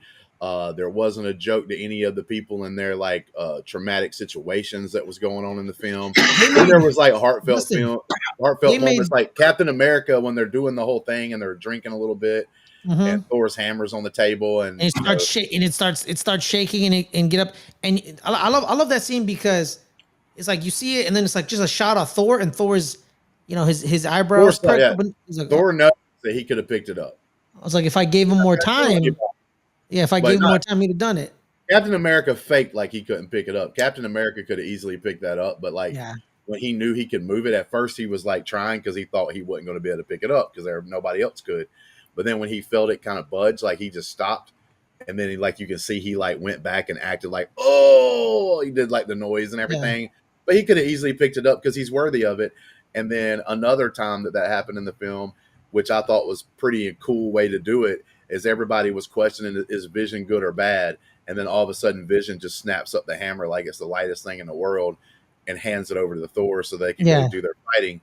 Yeah. And that's when Thor and almost everybody else at that moment can realize, especially the fans watching the movie, that like, oh, he's good. Mm-hmm. If he wasn't good, he wouldn't have been able to pick the hammer up like that. Yeah, yeah. And so like for him to be able to do that. Then Captain America and Tony are like, he's not a human, so of course he picked it up. You know, the rules have changed, so you know they have their little joke, but you know it's not out of place. I also like what they did with Quicksilver, Petro, where the joke he makes with Barton, where like he's faster than Barton, and he's like, haha, I didn't see that coming, and he's like jokey the entire time, and then at the end, they flip the joke on its head when he like stops them and he gets shot up, and he says, huh, guess you didn't see that coming. And he's like very serious. Then he like falls, and you're in that moment. It's very emotional. So they flipped the joke. It went from joke to emotional scene where, you know, then you cut to, you know, Wanda with noticing that her twin brother died. So she feels it. And the key factor in that is that, like, it's not that he got shot that you didn't see coming, which is part of it, but it's a part of him. You didn't see that coming was actually a comment on, like, basically, you didn't see me saving your life. Yeah. Because he just saved him and that little kid's life. Yes. There's a bunch of stupid stuff that happens, like while the city's raising and the people's trying to get out and things like that, like the woman in the car. They just throw that scene in there and everything else. I'm going to forgive some of those things. And I do agree. I do see what Matt's coming from, too, like where he's talking about, like, there is a lot of jokes. Like, if you take the movie as a whole, there are a lot of jokes. Yes. But I don't just hate jokes to hate jokes. I'm fine with jokes, but don't like kill your important like scenes that are supposed to be emotional and you're supposed to feel something or you're supposed to notice something that's serious, right? Those kind of things to me is what like ruins some of the MCU stuff today, is because they'll have like a serious moment where even somebody dies or something and they feel like they have to throw a joke or something like that on top of it every single time. And it kind of overshadows that heartfelt moment. You'll get a moment here and there in the newer movies, but it's few and far between. In this film, there's about 5 to 6 things that I thought was like heartfelt, things that you could like really dive into and sink your teeth into that were serious. And I didn't feel like any of those were overshadowed by the jokes. But I do understand what Matt's saying. There still is a lot of jokes in the movie, which I'm fine with overall. Yeah. It's 2.5 hours. So there's going to be some jokes. Let's go right into it. What was your favorite moment? Like, was there like a scene, a quote? What about you, Matt? What about you? Favorite moment of the film? Yeah, my favorite part's just when they're at the party and fucking all those old dudes, the war vets, are drunk and they're drinking with them, and fucking Thor has that liquor and they're telling him, come on, fork it over. And he's like, oh, you can't handle this, old man. And fucking Stan Lee's there saying, come on, we were in Omaha or some shit. Normandy, Normandy. And then fucking they're dragging his ass out. Excelsior. Like, see, that was hilarious, man. Yeah, that was hilarious. That was amazing. Probably my favorite Stan Lee cameo, probably. I love that shit, man. I love that part. That got me, man. That was a great scene, man. You picked a great one. What about you, Justin? My favorite. I actually have. I'm gonna say my favorite scene because it's one of the things that has started happening already as we're going through the rewatch. That I've already been critical of, but that I loved about this film, there were actual like ramifications, right? I'm not saying in these movies that all the humans need to die that was in the city or any of that, but you could tell there were probably people either injured seriously or killed, like regular humans that are on the side characters and some. A lot of the cops were murdered because of Ultron. Right, and then you also on top of that. You had the thing that I was just talking about with Quicksilver, you know, when he gets shot, and that's a heartfelt moment there. And there's no like, oh, we got some way to miraculously bring someone back to life and that kind of situation. So I really love that moment because it's one of the few that you can say, oh, there was a sacrifice that was made. Though it's a world-ending event and almost no one gets injured, killed, or any of this stuff, right? And like I said, I'm not saying I want a bloodbath. Like it would be fun for me, like, you know what I'm saying? Like if they did just have one of the movies be like that, but because I love horror and that's my favorite genre. But no, in a movie like this, I get it. They don't want to have a bunch of that stuff, but we need to have some of that stuff, and we don't need to have those things taken away. Like Quicksilver doesn't get brought back. You know what I'm saying? He is gone, and that to me is like something that stands out in this film. It's still a film that has there's a sacrifice here. You know, someone loses their life to save the world because that's what's going to really happen. If we have a world-ending event and people are out and stuff, there's going to be a lot of people that die, a lot of people that get hurt and stuff like that. And I don't think that should be completely overshadowed. No, like I said, you don't want like mass bodies exploding everywhere and all that kind of stuff in these movies, because it is made for like families. But there needs to be sacrifice. And I think even like, say you're 10 or 11 or 12 years old and you're watching a film You like need to this, see death. and you see You need to be okay with it. yeah, and you see Quicksilver in that moment, and maybe as a kid you get a little sad. Maybe you thought the character was cool, and then like that happens, and you're like, oh man, and then you can have a discussion. Me and my son, one of the favorite moments I had, me and him being at the movie theater, was actually watching Endgame, and I had like watched it with some friends the night before I took my son, and I didn't think about it, but my son's favorite superhero at the time, and probably still is Spider-Man. So when I go watch Infinity War. Infinity War, yeah. Yes. So when I'm watching Infinity War, I'm sitting down next to my son, and that moment happens when he's talking to like Tony Stark, and he's like, I don't feel too good. Like I don't want to die, and then like he's disappearing, and I'm like, oh shit, I didn't think about it, right? I didn't warn my son or anything, and I turn around and look, and he's got like, dude, he's got tears. He's not doing the noise. He's not making noise, but water's steadily coming out of his eyes. Hey man, dude. You know what, Elijah, And, I'm with you, man. I was with him right there, man, because that got me, man. Because I was like, I was like, they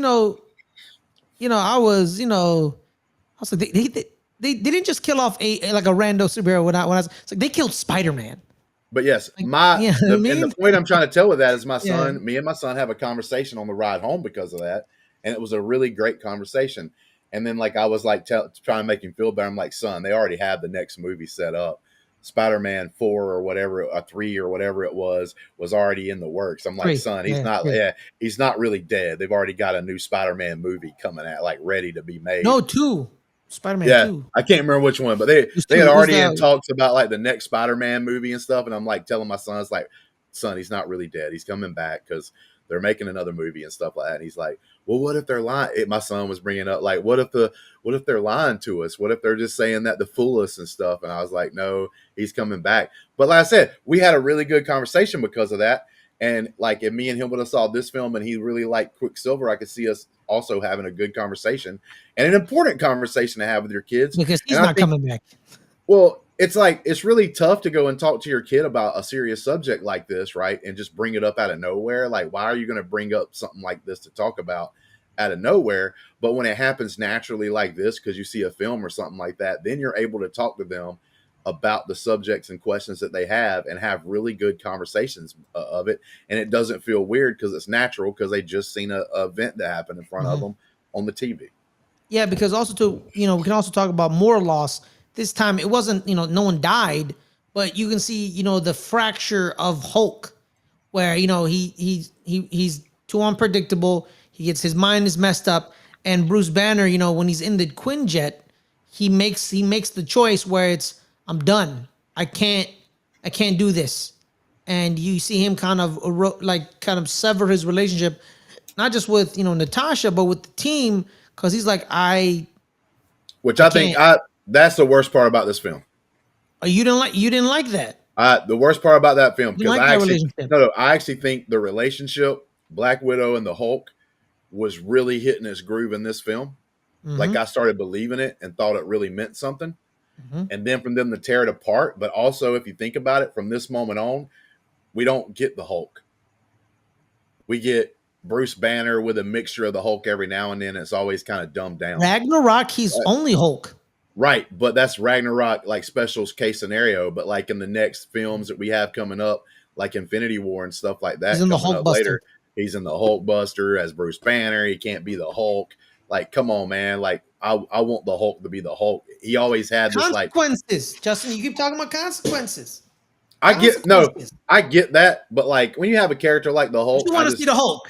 Yeah, man, we want to see the Hulk. Yeah, exactly. Yeah, you want to see the Hulk. But kind of like a double. You can have those consequences, but the problem is a lot of cases, except for like Ragnarok, like in a lot of cases, you didn't get to see the Hulk be the Hulk, right? Like because of this, like they could have still had this kind of issue that he was having.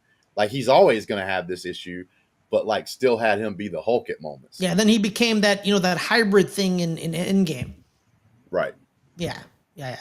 Well, and we I get the understand it. intelligent Hulk bull crap or whatever, bro. Nobody cares about how smart that fucking Hulk is. Yeah, man. Smash, man. Hulk Yeah, smash. right. We want Hulk Hulk being smash. stupid as hell. Yeah, and breaking stuff in half. But now let's break it down. Let's move it on, guys. The villain breakdown, right? Matt, it's Ultron, James Spader. It's one of Tony Stark's machinations, biting him in the ass. Thoughts on Ultron? You liked him, you hated him, you liked him, now you hate him, or you hated him, now you liked him. Where are you at with him? I just never understood like his plan. Like that was my part about the movie is his plan to destroy the Earth was just so dumb to me. Like, how can this like smart ass dude be like, well, I'm just gonna rip a humongous fucking chunk of the Earth out and slam it back in and fucking that'll solve it. I don't know. I never got him. Like, Well, I think his plan was he because he downloads all the information with at the beginning with Jarvis, and then he realizes, you guys, like I think like this one is kind of, I think it's like a trope with a lot of movies where it's machine is made to protect us. Machine then realizes humans can't be protected. We're actually scum. We're scum of the earth. We need to be get rid of to really save the earth. We need to get rid of humans. I do think this movie was too early. This movie hits more home, when like in today's standards instead of then, because then you heard rumblings of AI. We kind of knew sort of what it was going to be, but we had no. Now there's all kinds of things being run by AI right now. Like that's a big topic. Even the president of the United States is talking about like AI and how we need to be like leaders in that and everything else. So it's like a real thing, a foundational thing now in today's world. But on top of that, and like it's ruining the earth, like environmentally. I totally get it. Just think like about this. All right, so think about this. We're discussing a movie, right? And like I'd say Matt's a little different than me and you. Me and you are higher up on the movie than what Matt is at this moment right here. Find out at the end. We'll find out. We'll wait till the end. But the thing about that is in this discussion, obviously we have our own ideas. Even though me and you are higher on the film, we may disagree at certain parts of the movie, but then we still are about the same overall, but we have different opinions, right?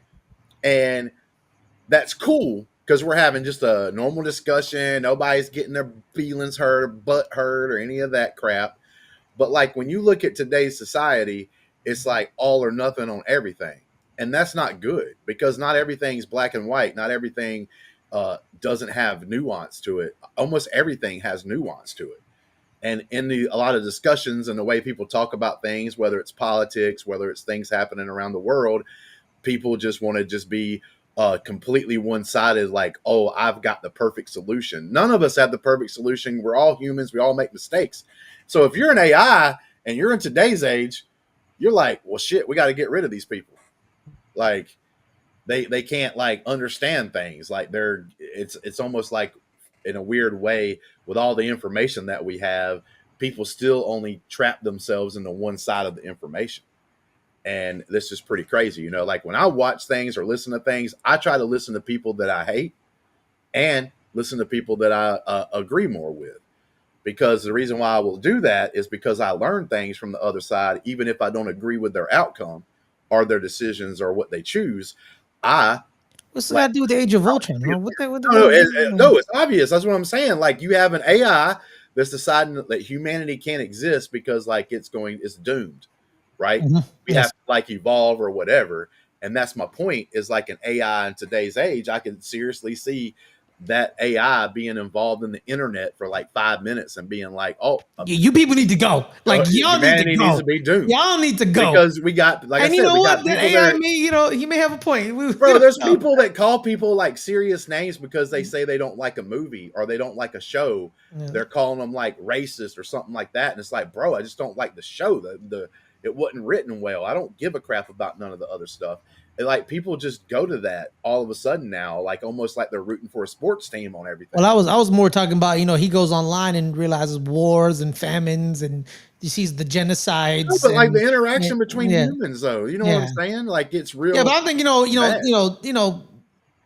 TV, whatever. But I'm talking about he probably saw the more serious stuff. It was like y'all something wrong with y'all. You know what I mean? Y'all need therapy. All right.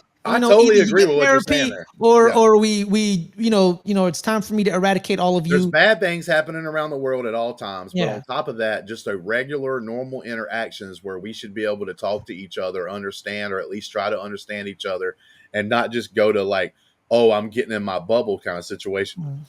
A lot of people go to this bubble and they either hide or they just attack for no reason without even trying to listen to the other side at all, period. And how are you ever going to, like, an AI would see that and go, how are you going to progress as humanity? Because y'all can't even talk to each other. You think your side's 100% right. They think their side's 100% right. Nobody wants to like come into the middle and actually scuffle and actually learn from each other at all, period. So like, how are we going to advance when we can't learn from each other because we can't talk to each other? And AI is going to understand that, see that, and go, not only do you have bad things happening, but on top of that, how are you ever going to fix them when you can't come to any common ground because you can't even speak to each other intelligently? Yeah, and you know what? The world of metal, run by James Spader. It's Shout out to run James by, Spader. probably gonna be run by Elon Musk. Yeah, that too. He probably has James Spader's voice because his voice isn't very good. But I think I thoroughly love this movie. AJ, I think it doesn't get the credit it gets. I think it gets too much unnecessary hate. I love this film.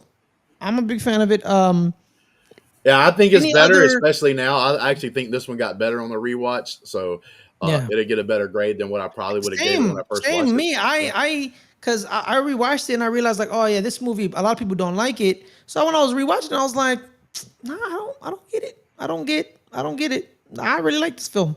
I really do. I don't understand. But let's keep. I think we've. Any other I do final agree with thoughts? Matt though. They could have came up with a more intelligent way for the world to possibly be destroyed by just like. I know it looks cool. They probably were just like, "Hey, do we want to?" Oh no, have because he something that looks explains cool? it. Or, like, He's gonna take a chunk of the Earth, bring it up to the sky, then he's gonna drop send it. it back down and use comet. yeah, exactly, like this, like kind like of a like what comet they hitting did. Earth. Yeah, exactly. We're the dinosaurs. It's time for us to Yeah. go. It was a meteorite. No, not a comet, I a meteorite. understand what they did, but I do understand that like where Matt's coming from a little bit. They could have been. You could have just poisoned the water. To or- me, the easiest thing would be like he's getting, and I think he was trying to get them at one part of the film, but basically get all the nuke codes. That's Yeah. the easiest thing in the world to do. That is the Blow easiest. everything up. And with you nukes. know what? And the reason And it they're didn't all work, robots. They'll survive. exactly. And the Radiation reason it doesn't didn't kill work, them. the reason it didn't work was the AI, the other AI, prevented it from happening. You see, so Yeah. you had the duality of the AI. You have the AI that helps Jarvis, that becomes Vision. Because shout out to Paul. First time we see Vision, Paul Bettany. Finally, Paul Bettany's been in the MCU since Iron Man 1 as the voice of Jarvis, and now he's becoming human. Now we see Paul Bettany as the human form. If you know Paul Bettany, of A Knight's Tale was a great film, and that's the only thing I know him as. So yeah, we see that, and then he protects the new codes. He protects the new codes. So you kind of see the duality of like good AI versus bad AI. People aren't opposed to AI, but because there's in modern times we've realized some of the AI is bad for the environment, so that's more Ultron, and it's kind of destroying things. And there's good AI where it helps. People want AI to like do their laundry, fold their clothes. That's what they want. They want AI robots to do that, so they can do other stuff.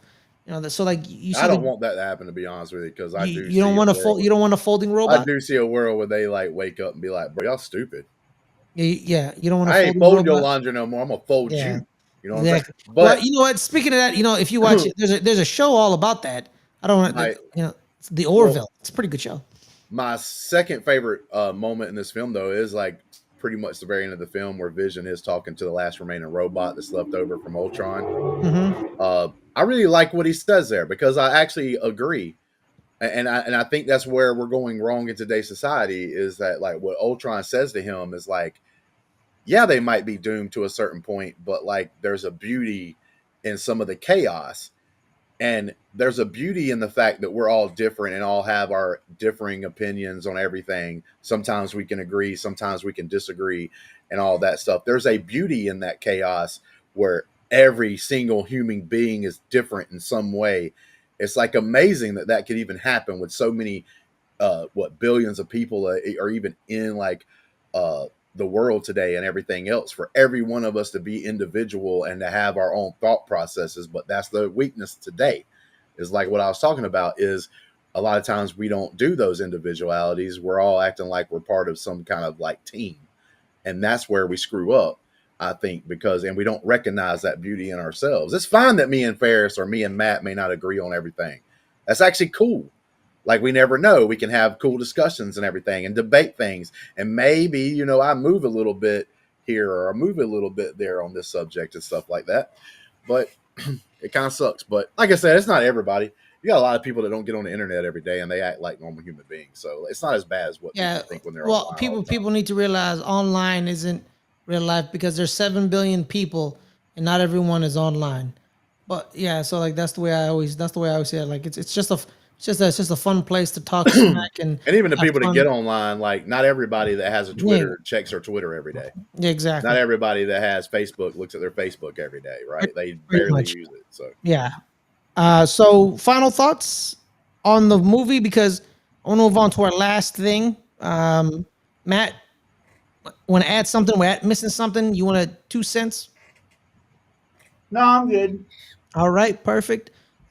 Justin, we've heard literally not just 2 cents, a whole dollar from you. yep. So the end credit scene, it's a quick little scene. You know, we don't have to really, dissect it. It's the first time we fully see Thanos, right? Because I remember in Avengers, you see the side profile and he's talking to Loki. No, we do see him pretty much full in Guardians of the Galaxy. It's only like a 5 seconds or 6 seconds when his chair turns around. Yes, that's true. Yeah. So we've seen Thanos 3 times now. This will be the third time. So there's that, and this is the first time in this movie where Thor brings up the Infinity Stones, right? And Yep. we see the gauntlet, the famous gauntlet. One of the Infinity Stone that popped it all off was the Mind Stone that's in Vision's forehead. Thor said this is the fourth Infinity Stone that he has seen in the last couple of years. And he says, someone out there is playing us like puppets, and I need to find out who it is. And it makes a reference to him. And then we see the end credit scene.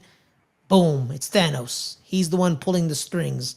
I want to know, at the moment when you were watching it and you see that end credit scene, go back. We're going back 10 years. Wow, 10 years. Wow, 10 years. 2015. What were you feeling when you saw that? When you saw that end credit scene, Justin? I was kind of pumped because I actually do think the Ultron, because you did bring it up earlier, and I really didn't give a little bit of a comment on this. Was I actually thought Ultron was a decent villain. Yeah. Like, I didn't think he was that bad. It is, you are hampered because he's AI. He's not like an actual living, breathing creature kind of thing. But I did think they made the guy pretty damn evil and shit. Like, and he was getting stuff done. He was a little more developed than some of the not human, but like say bad characters we had in the past in the films we've already watched. But on top of that, Thanos is like, bro, okay, this guy's a badass. If they do him right, this is going to be amazing. He looked right. He looks the part. He's got all the stuff. Bro, I'm ready for the snap, baby. I'm ready for that snap, crackle, pop already. That was my biggest thing, is like, we know if they do this even sort of right, he's going to snap them damn fingers. And when he does, a bunch of people's going to be gone. I couldn't wait for it. Yeah. Like, I was like, hell yeah. How is this going to happen? So, yeah. Matt, what about you, man? Take me back. Yeah. The most Marvel I was ever into was always X-Men. So I've heard of Thanos because collecting toys and stuff, but he was never in X-Men stuff. So I didn't know like his powers or anything like that. But yeah, just I was happy to see that they chose like an overarching villain that was going to take them through a couple movies. That was like someone that would really challenge them. Like, I knew they weren't ever going to like really lose to him because that's just how the movies go and shit. But like, he really like presented a challenge on his own, and then also when he had his huge ass army, like that's one of my favorite images of all time from Marvel is when it's just Cap and he's looking at Thanos' whole army right there and shit with all the ships and everybody like that. I wish I had a painting of that. It's so cool. Cool. That's dope. That's dope. All right, guys. That's pretty much takes it. That's it. Takes the cake. Thank you guys so much for joining us on. How many Rewatch. stars? Oh, the stars. Thank you, Matt. Thank you. How many stars, Matt? Let's go with you. What do you give them? 5 stars. What are we doing? I'm gonna give this one the normal 3.5 out of 5. 3.5. You got it, all right. Justin. I would have gave this one back when I first watched it a 3.5, which is still pretty good. Like it's still an enjoyable film. It's fine. It's a fine film. Yeah. Right. But I'm actually, like I said, because I think this is actually a film that should have been closer to today's time with the stuff and the subject matter it does. I'm jumping it up to 4 after watching it, to a 4-star movie. And I agree. So he's been 4 for me. I think it's just on par like the first Avengers film. I think they're both in the same category. I don't know why some people don't like this one but love that one. I don't understand, but it is what it is. So 4 for me. What is up, everybody? Me and Matt here on the Rewatchers Council for the MCU. It's going to be a shorter one just because it's not as many people on here to give their thoughts and everything. It's going to be me and Matt going, I couldn't say solo, I guess duo on this one right here for Ant-Man as part of our MCU Rewatchers series. Matt, how you doing? Chilling. I like this movie Chilling. when you talk about it. Chilling like a villain. Probably outside on his front porch enjoying the calmer weather, I would say, there in the Los Angeles vicinity. The original LA over here, boy, that's hotter than I don't know what, son. I'm telling you right now, you walk out, you get instant swamp ass. That happens instantly. But with that being said, man, let's get into the movie. Matt, like upon your rewatch here, what did you think about this film? Yeah, I like this movie. I like it more than when I first saw it, for sure. It's funny, and it's like naturally funny. I don't think they force jokes in this one. I think Paul Rudd helps out a lot with that. To be Yeah. honest with you, I think he's like a really good actor. To me, I've always kind of liked a lot of the stuff he's in. Like the way he portrays a lot of things, and no doubt, like I totally agree with that. Yeah, but also they had Michael Douglas in this, which was a big get for them to me. And he actually took the role serious, Yeah, I mean, he brings weight to the film. I wouldn't even call him like a side character. He is like a main character in the film. Yeah. So he's not just like this guy who shows up just a couple of times. He does pretty well. Like you said, you get like especially these older actors that used to be in movies, possibly even trying to win Academy Awards and stuff, and put them in movies like this right here. Sometimes you expect them to just phone it in and kind of be like garbage crap. And I don't think he was. I thought he did pretty well inside the story. Yeah. But yeah, man, I enjoyed this movie, but one of the things about this rewatch that I've been noticing, like as I've been kind of watching them again and kind of critiquing them about what I think, I still enjoy this movie.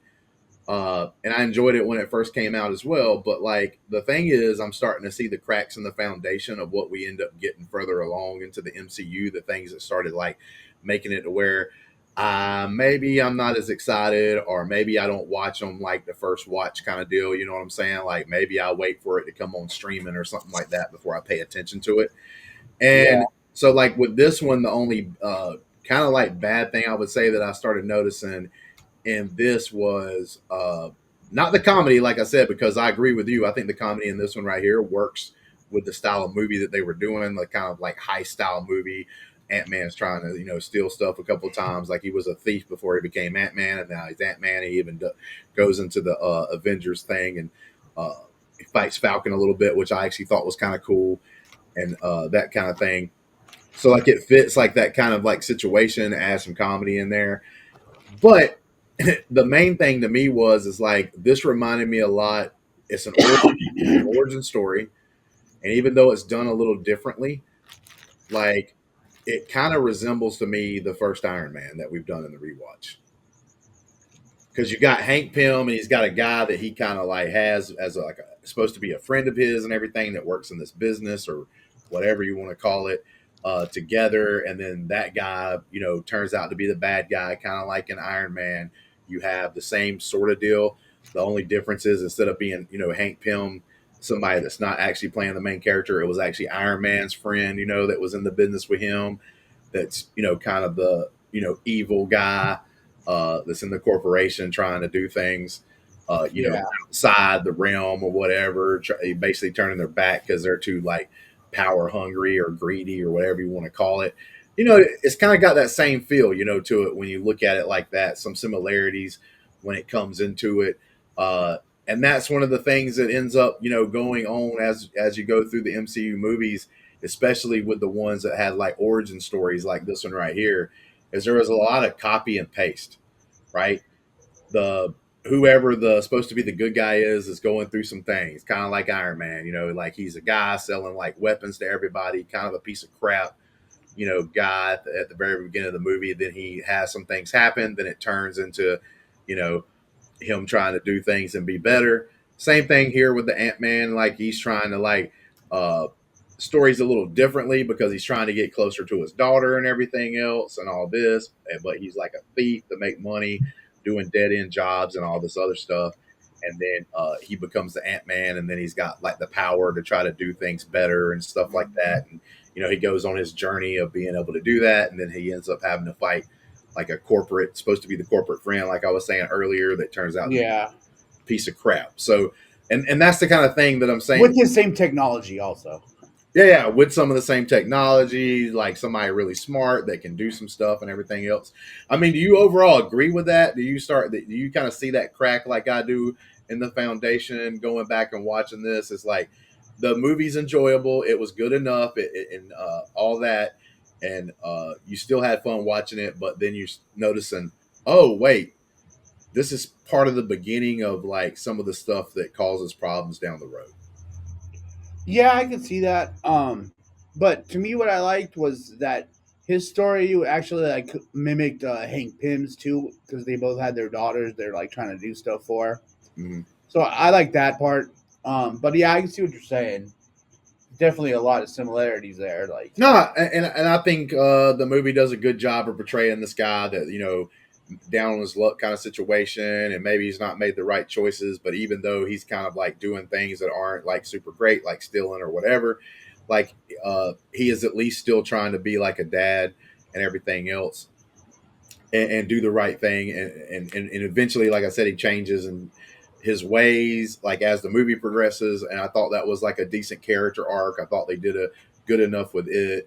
And one of the things is it's like some of the side characters in here are really good, and I can't think of his name right now, but the Hispanic guy, that dude's freaking hilarious. Like when he's telling his stories of like how he got information or whatever, that he does it at least 2 times in the film, and both times I'm like cracking up, like how he's like retelling the story, and his voice is everybody's voice in the story he's telling and all that. Like I actually thought that was like pretty cool. I thought he was kind of like a sneaky little star, in this film that like helped it out some. yeah, and then also how like his story, like what he was bringing up, didn't have nothing to do with what he was talking about. Yeah, like he would tell this long story. Just the simple answer he could have gave was like the first time it could have been just like there's an old man with a safe. Mm-hmm. Like, and we can get it. He's not there. Like that's all you had to say. But then he'd tell this elongated story about it, and then at the very end, he tells the same thing that he could have just said. Oh, they said yes. Like I just thought that was hilarious. Though. Yeah, that's Michael Pena. Yeah, he's funny as hell. Yeah. Yeah. As soon as you said the name, I was like, damn, why couldn't I remember that off the bat? But like I've said, also a couple convict. times, yeah, but it's like I said though, like when I'm doing these things, man, I am not the greatest at names. Like if we were doing trivia, especially like in Star Wars, I could do good if it's like, oh, so this stuff happens in the lore. But you know what? I'm probably going to get names wrong all the freaking time, man. It's hard for me to remember some of the names out here, some of these actors and everything else. But like I can speak pretty heavily on the things that happens. But yeah, man, like did you see like anything in the film that you didn't like, or did you pretty much like everything? Like where was you sitting on? Did you have any like even though obviously both of us did enjoy this film, we've already said it already. We'll give our scores at the end. But did you like have anything like to critique in this film that like maybe you thought could have been differently?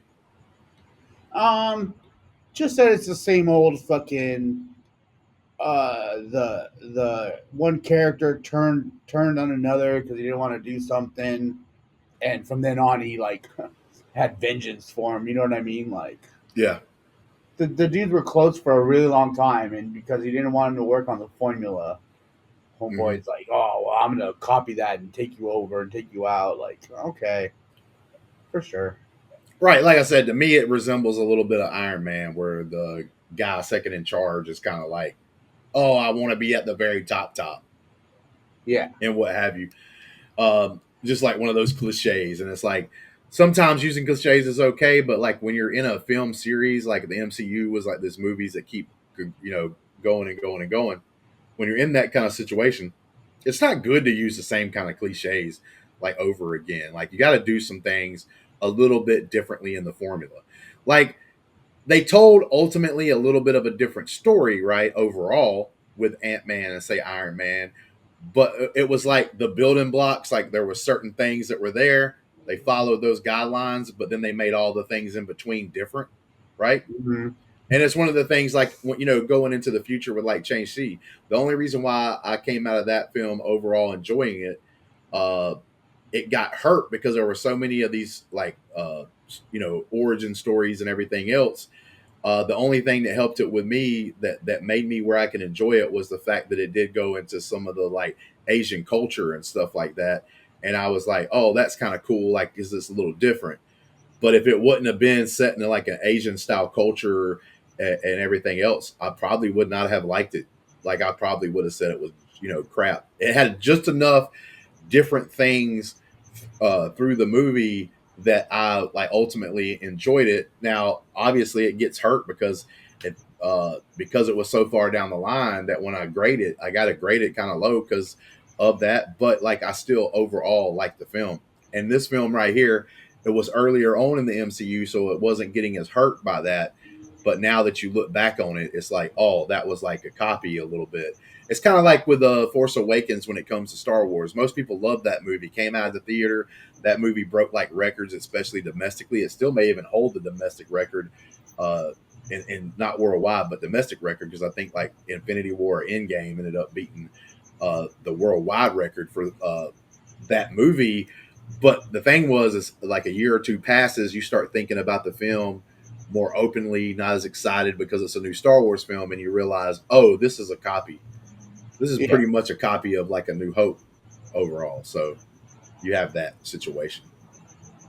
Mm-hmm. Anything that you like super liked or loved about the film that stood out to you that was like maybe a favorite moment or just a favorite thing going on in the film? Yeah, like once he had his powers down, and he was fighting people, it was cool to see him go from big to small. It kind of doesn't seem. I don't know why you'd want to be big at all because it just presents a bigger target for them to hit. You know what I mean? If you have the same power either way, but it was just cool to see that. Yeah, the only thing that you would want to do the bigger thing is if you're facing something that's like big. Like it makes sense for him to be big, say like an Endgame when he's rushing the field of all these things that were coming in, like to have this battle war. He is easier to hit, like you said, but he's so big, like he can go in there and dominate and like one arm swipe like 20 guys away kind of situation. I meant So more like like adult human size and shit. Like, oh yeah, well, fighting people. Like I thought when he was fighting Falcon, for instance, I thought that was kind of cool how he was going back and forth because like there are certain things you want to be normal size, like when he did the leg scissor move on him, right? You want to be normal size to be able to do that. So I thought that was actually, makes sense. And that's one of the things that's cool. Like maybe you get more power in your punch, you know what I'm saying? Being regular size. So switching out to do like a punch or something like that. And then like switching back so it's hard to find you kind of situation. But also there's like some fun things that they were able to do in this movie. And I appreciated the fact that they did them. So like in the final fight being done basically on like a kid's toy table, you know what I'm saying? Thomas the Tank Train. Yeah, exactly. So that was like a fun thing to see. Also one of the first times where he even uses the suits like in that party atmosphere, people's dancing on the dance floor and he's having to like run in between all the people like doing their dance moves and stuff like that and almost getting stomped on. all those things I thought was actually pretty cool to see. I went back. Look, bro, I went back in time and like it started making me remember it, like Honey, I Shrunk the Kids. Yeah, it's crazy seeing that perspective. Yeah, you don't get a lot of that perspective like uh with other characters. So that's kind of a cool thing that you can be creative with. Now, I do think that they kind of not like. I don't think they fall flat on their face entirely, but like as we get into the story of Ant-Man further on down the line in the MCU, I think they in this movie I thought they did enough imaginative stuff to make it like interesting and fun. Where I think they just kind of rested on their laurels like after that, like. They didn't do any of these really cool like things and moments and stuff that you could do with that situation of him being like so tiny and putting him in like some really cool things that he has to like get through or whatever. Like it's almost like, oh, we're doing this first movie, we're gonna do some really cool scenes where like I said, the party dance floor thing and stuff like that, and fighting on the kids train table there and everything else. Those were creative and fun for the movie. But then like later on, like as you go through his story and other movies that he's involved in, you don't get to see as much of that. And I think they kind of like lost it on that, man. It's like, bro, all the cool things, like I could just sit here, in a few minutes and come up with like, bro, what if Ant-Man had to do this? And it seems like they didn't do as much of that. Like him being sucked into the vacuum cleaner in this film, like those little things all added up to be like super cool stuff. Yeah, I mean, they just kept with the shrinking thing. Like he just keeps getting smaller and smaller and smaller until Civil War when he gets big. But yeah, No, yeah, I totally agree. But it's like I say, he's not putting enough of those creative situations to me. Like after this film, I just got a couple of moments here and there, but to me, it's just like, okay, we're gonna be super creative here, but then like after this, we do it one time. We're not gonna worry about it as much because I just think there's a bunch of fun can be had with like somebody getting super small and all the stuff that's happening around them and everything else. But yeah, I will say something about this movie. So like, we just got through doing our review of say like Thunderbolts, and Thunderbolts, like it or not, right? Like there was a lot of things that it brings up for you to talk about, right? There's a lot of outside things. You start talking about things even outside the movie because the movie brings that kind of like ideas into your head to talk about and stuff. This movie right here, although I think it's good and I think it's fun and I think it's even fun like on a rewatch after you haven't seen it for a long time, it's one of those movies where you can talk about maybe some of the jokes that hit you or some of the moments that hit you in the film, but there's not a lot to like talk about besides like a guy trying to change to be a good dad, right? I think that's a positive thing you can talk about, but besides that, you leave the movie and it's one of those movies to where, yeah, there's a couple things to talk about, but it doesn't bring out like these super like deep conversations or anything. no, but I mean, it was a comedy. Like, Right. yeah, I don't think that's no one was thinking that. Not that like they couldn't have that, but yeah, I see what you're saying. But like it has moments in it that are cool, but like like some of the MCU movies, like even Civil War, maybe one of the other Captain Americas. You talk about say Infinity War, especially in some of the Avengers films and stuff. There's like these great, huge, big moments that happen, and you talk about them like years after the film.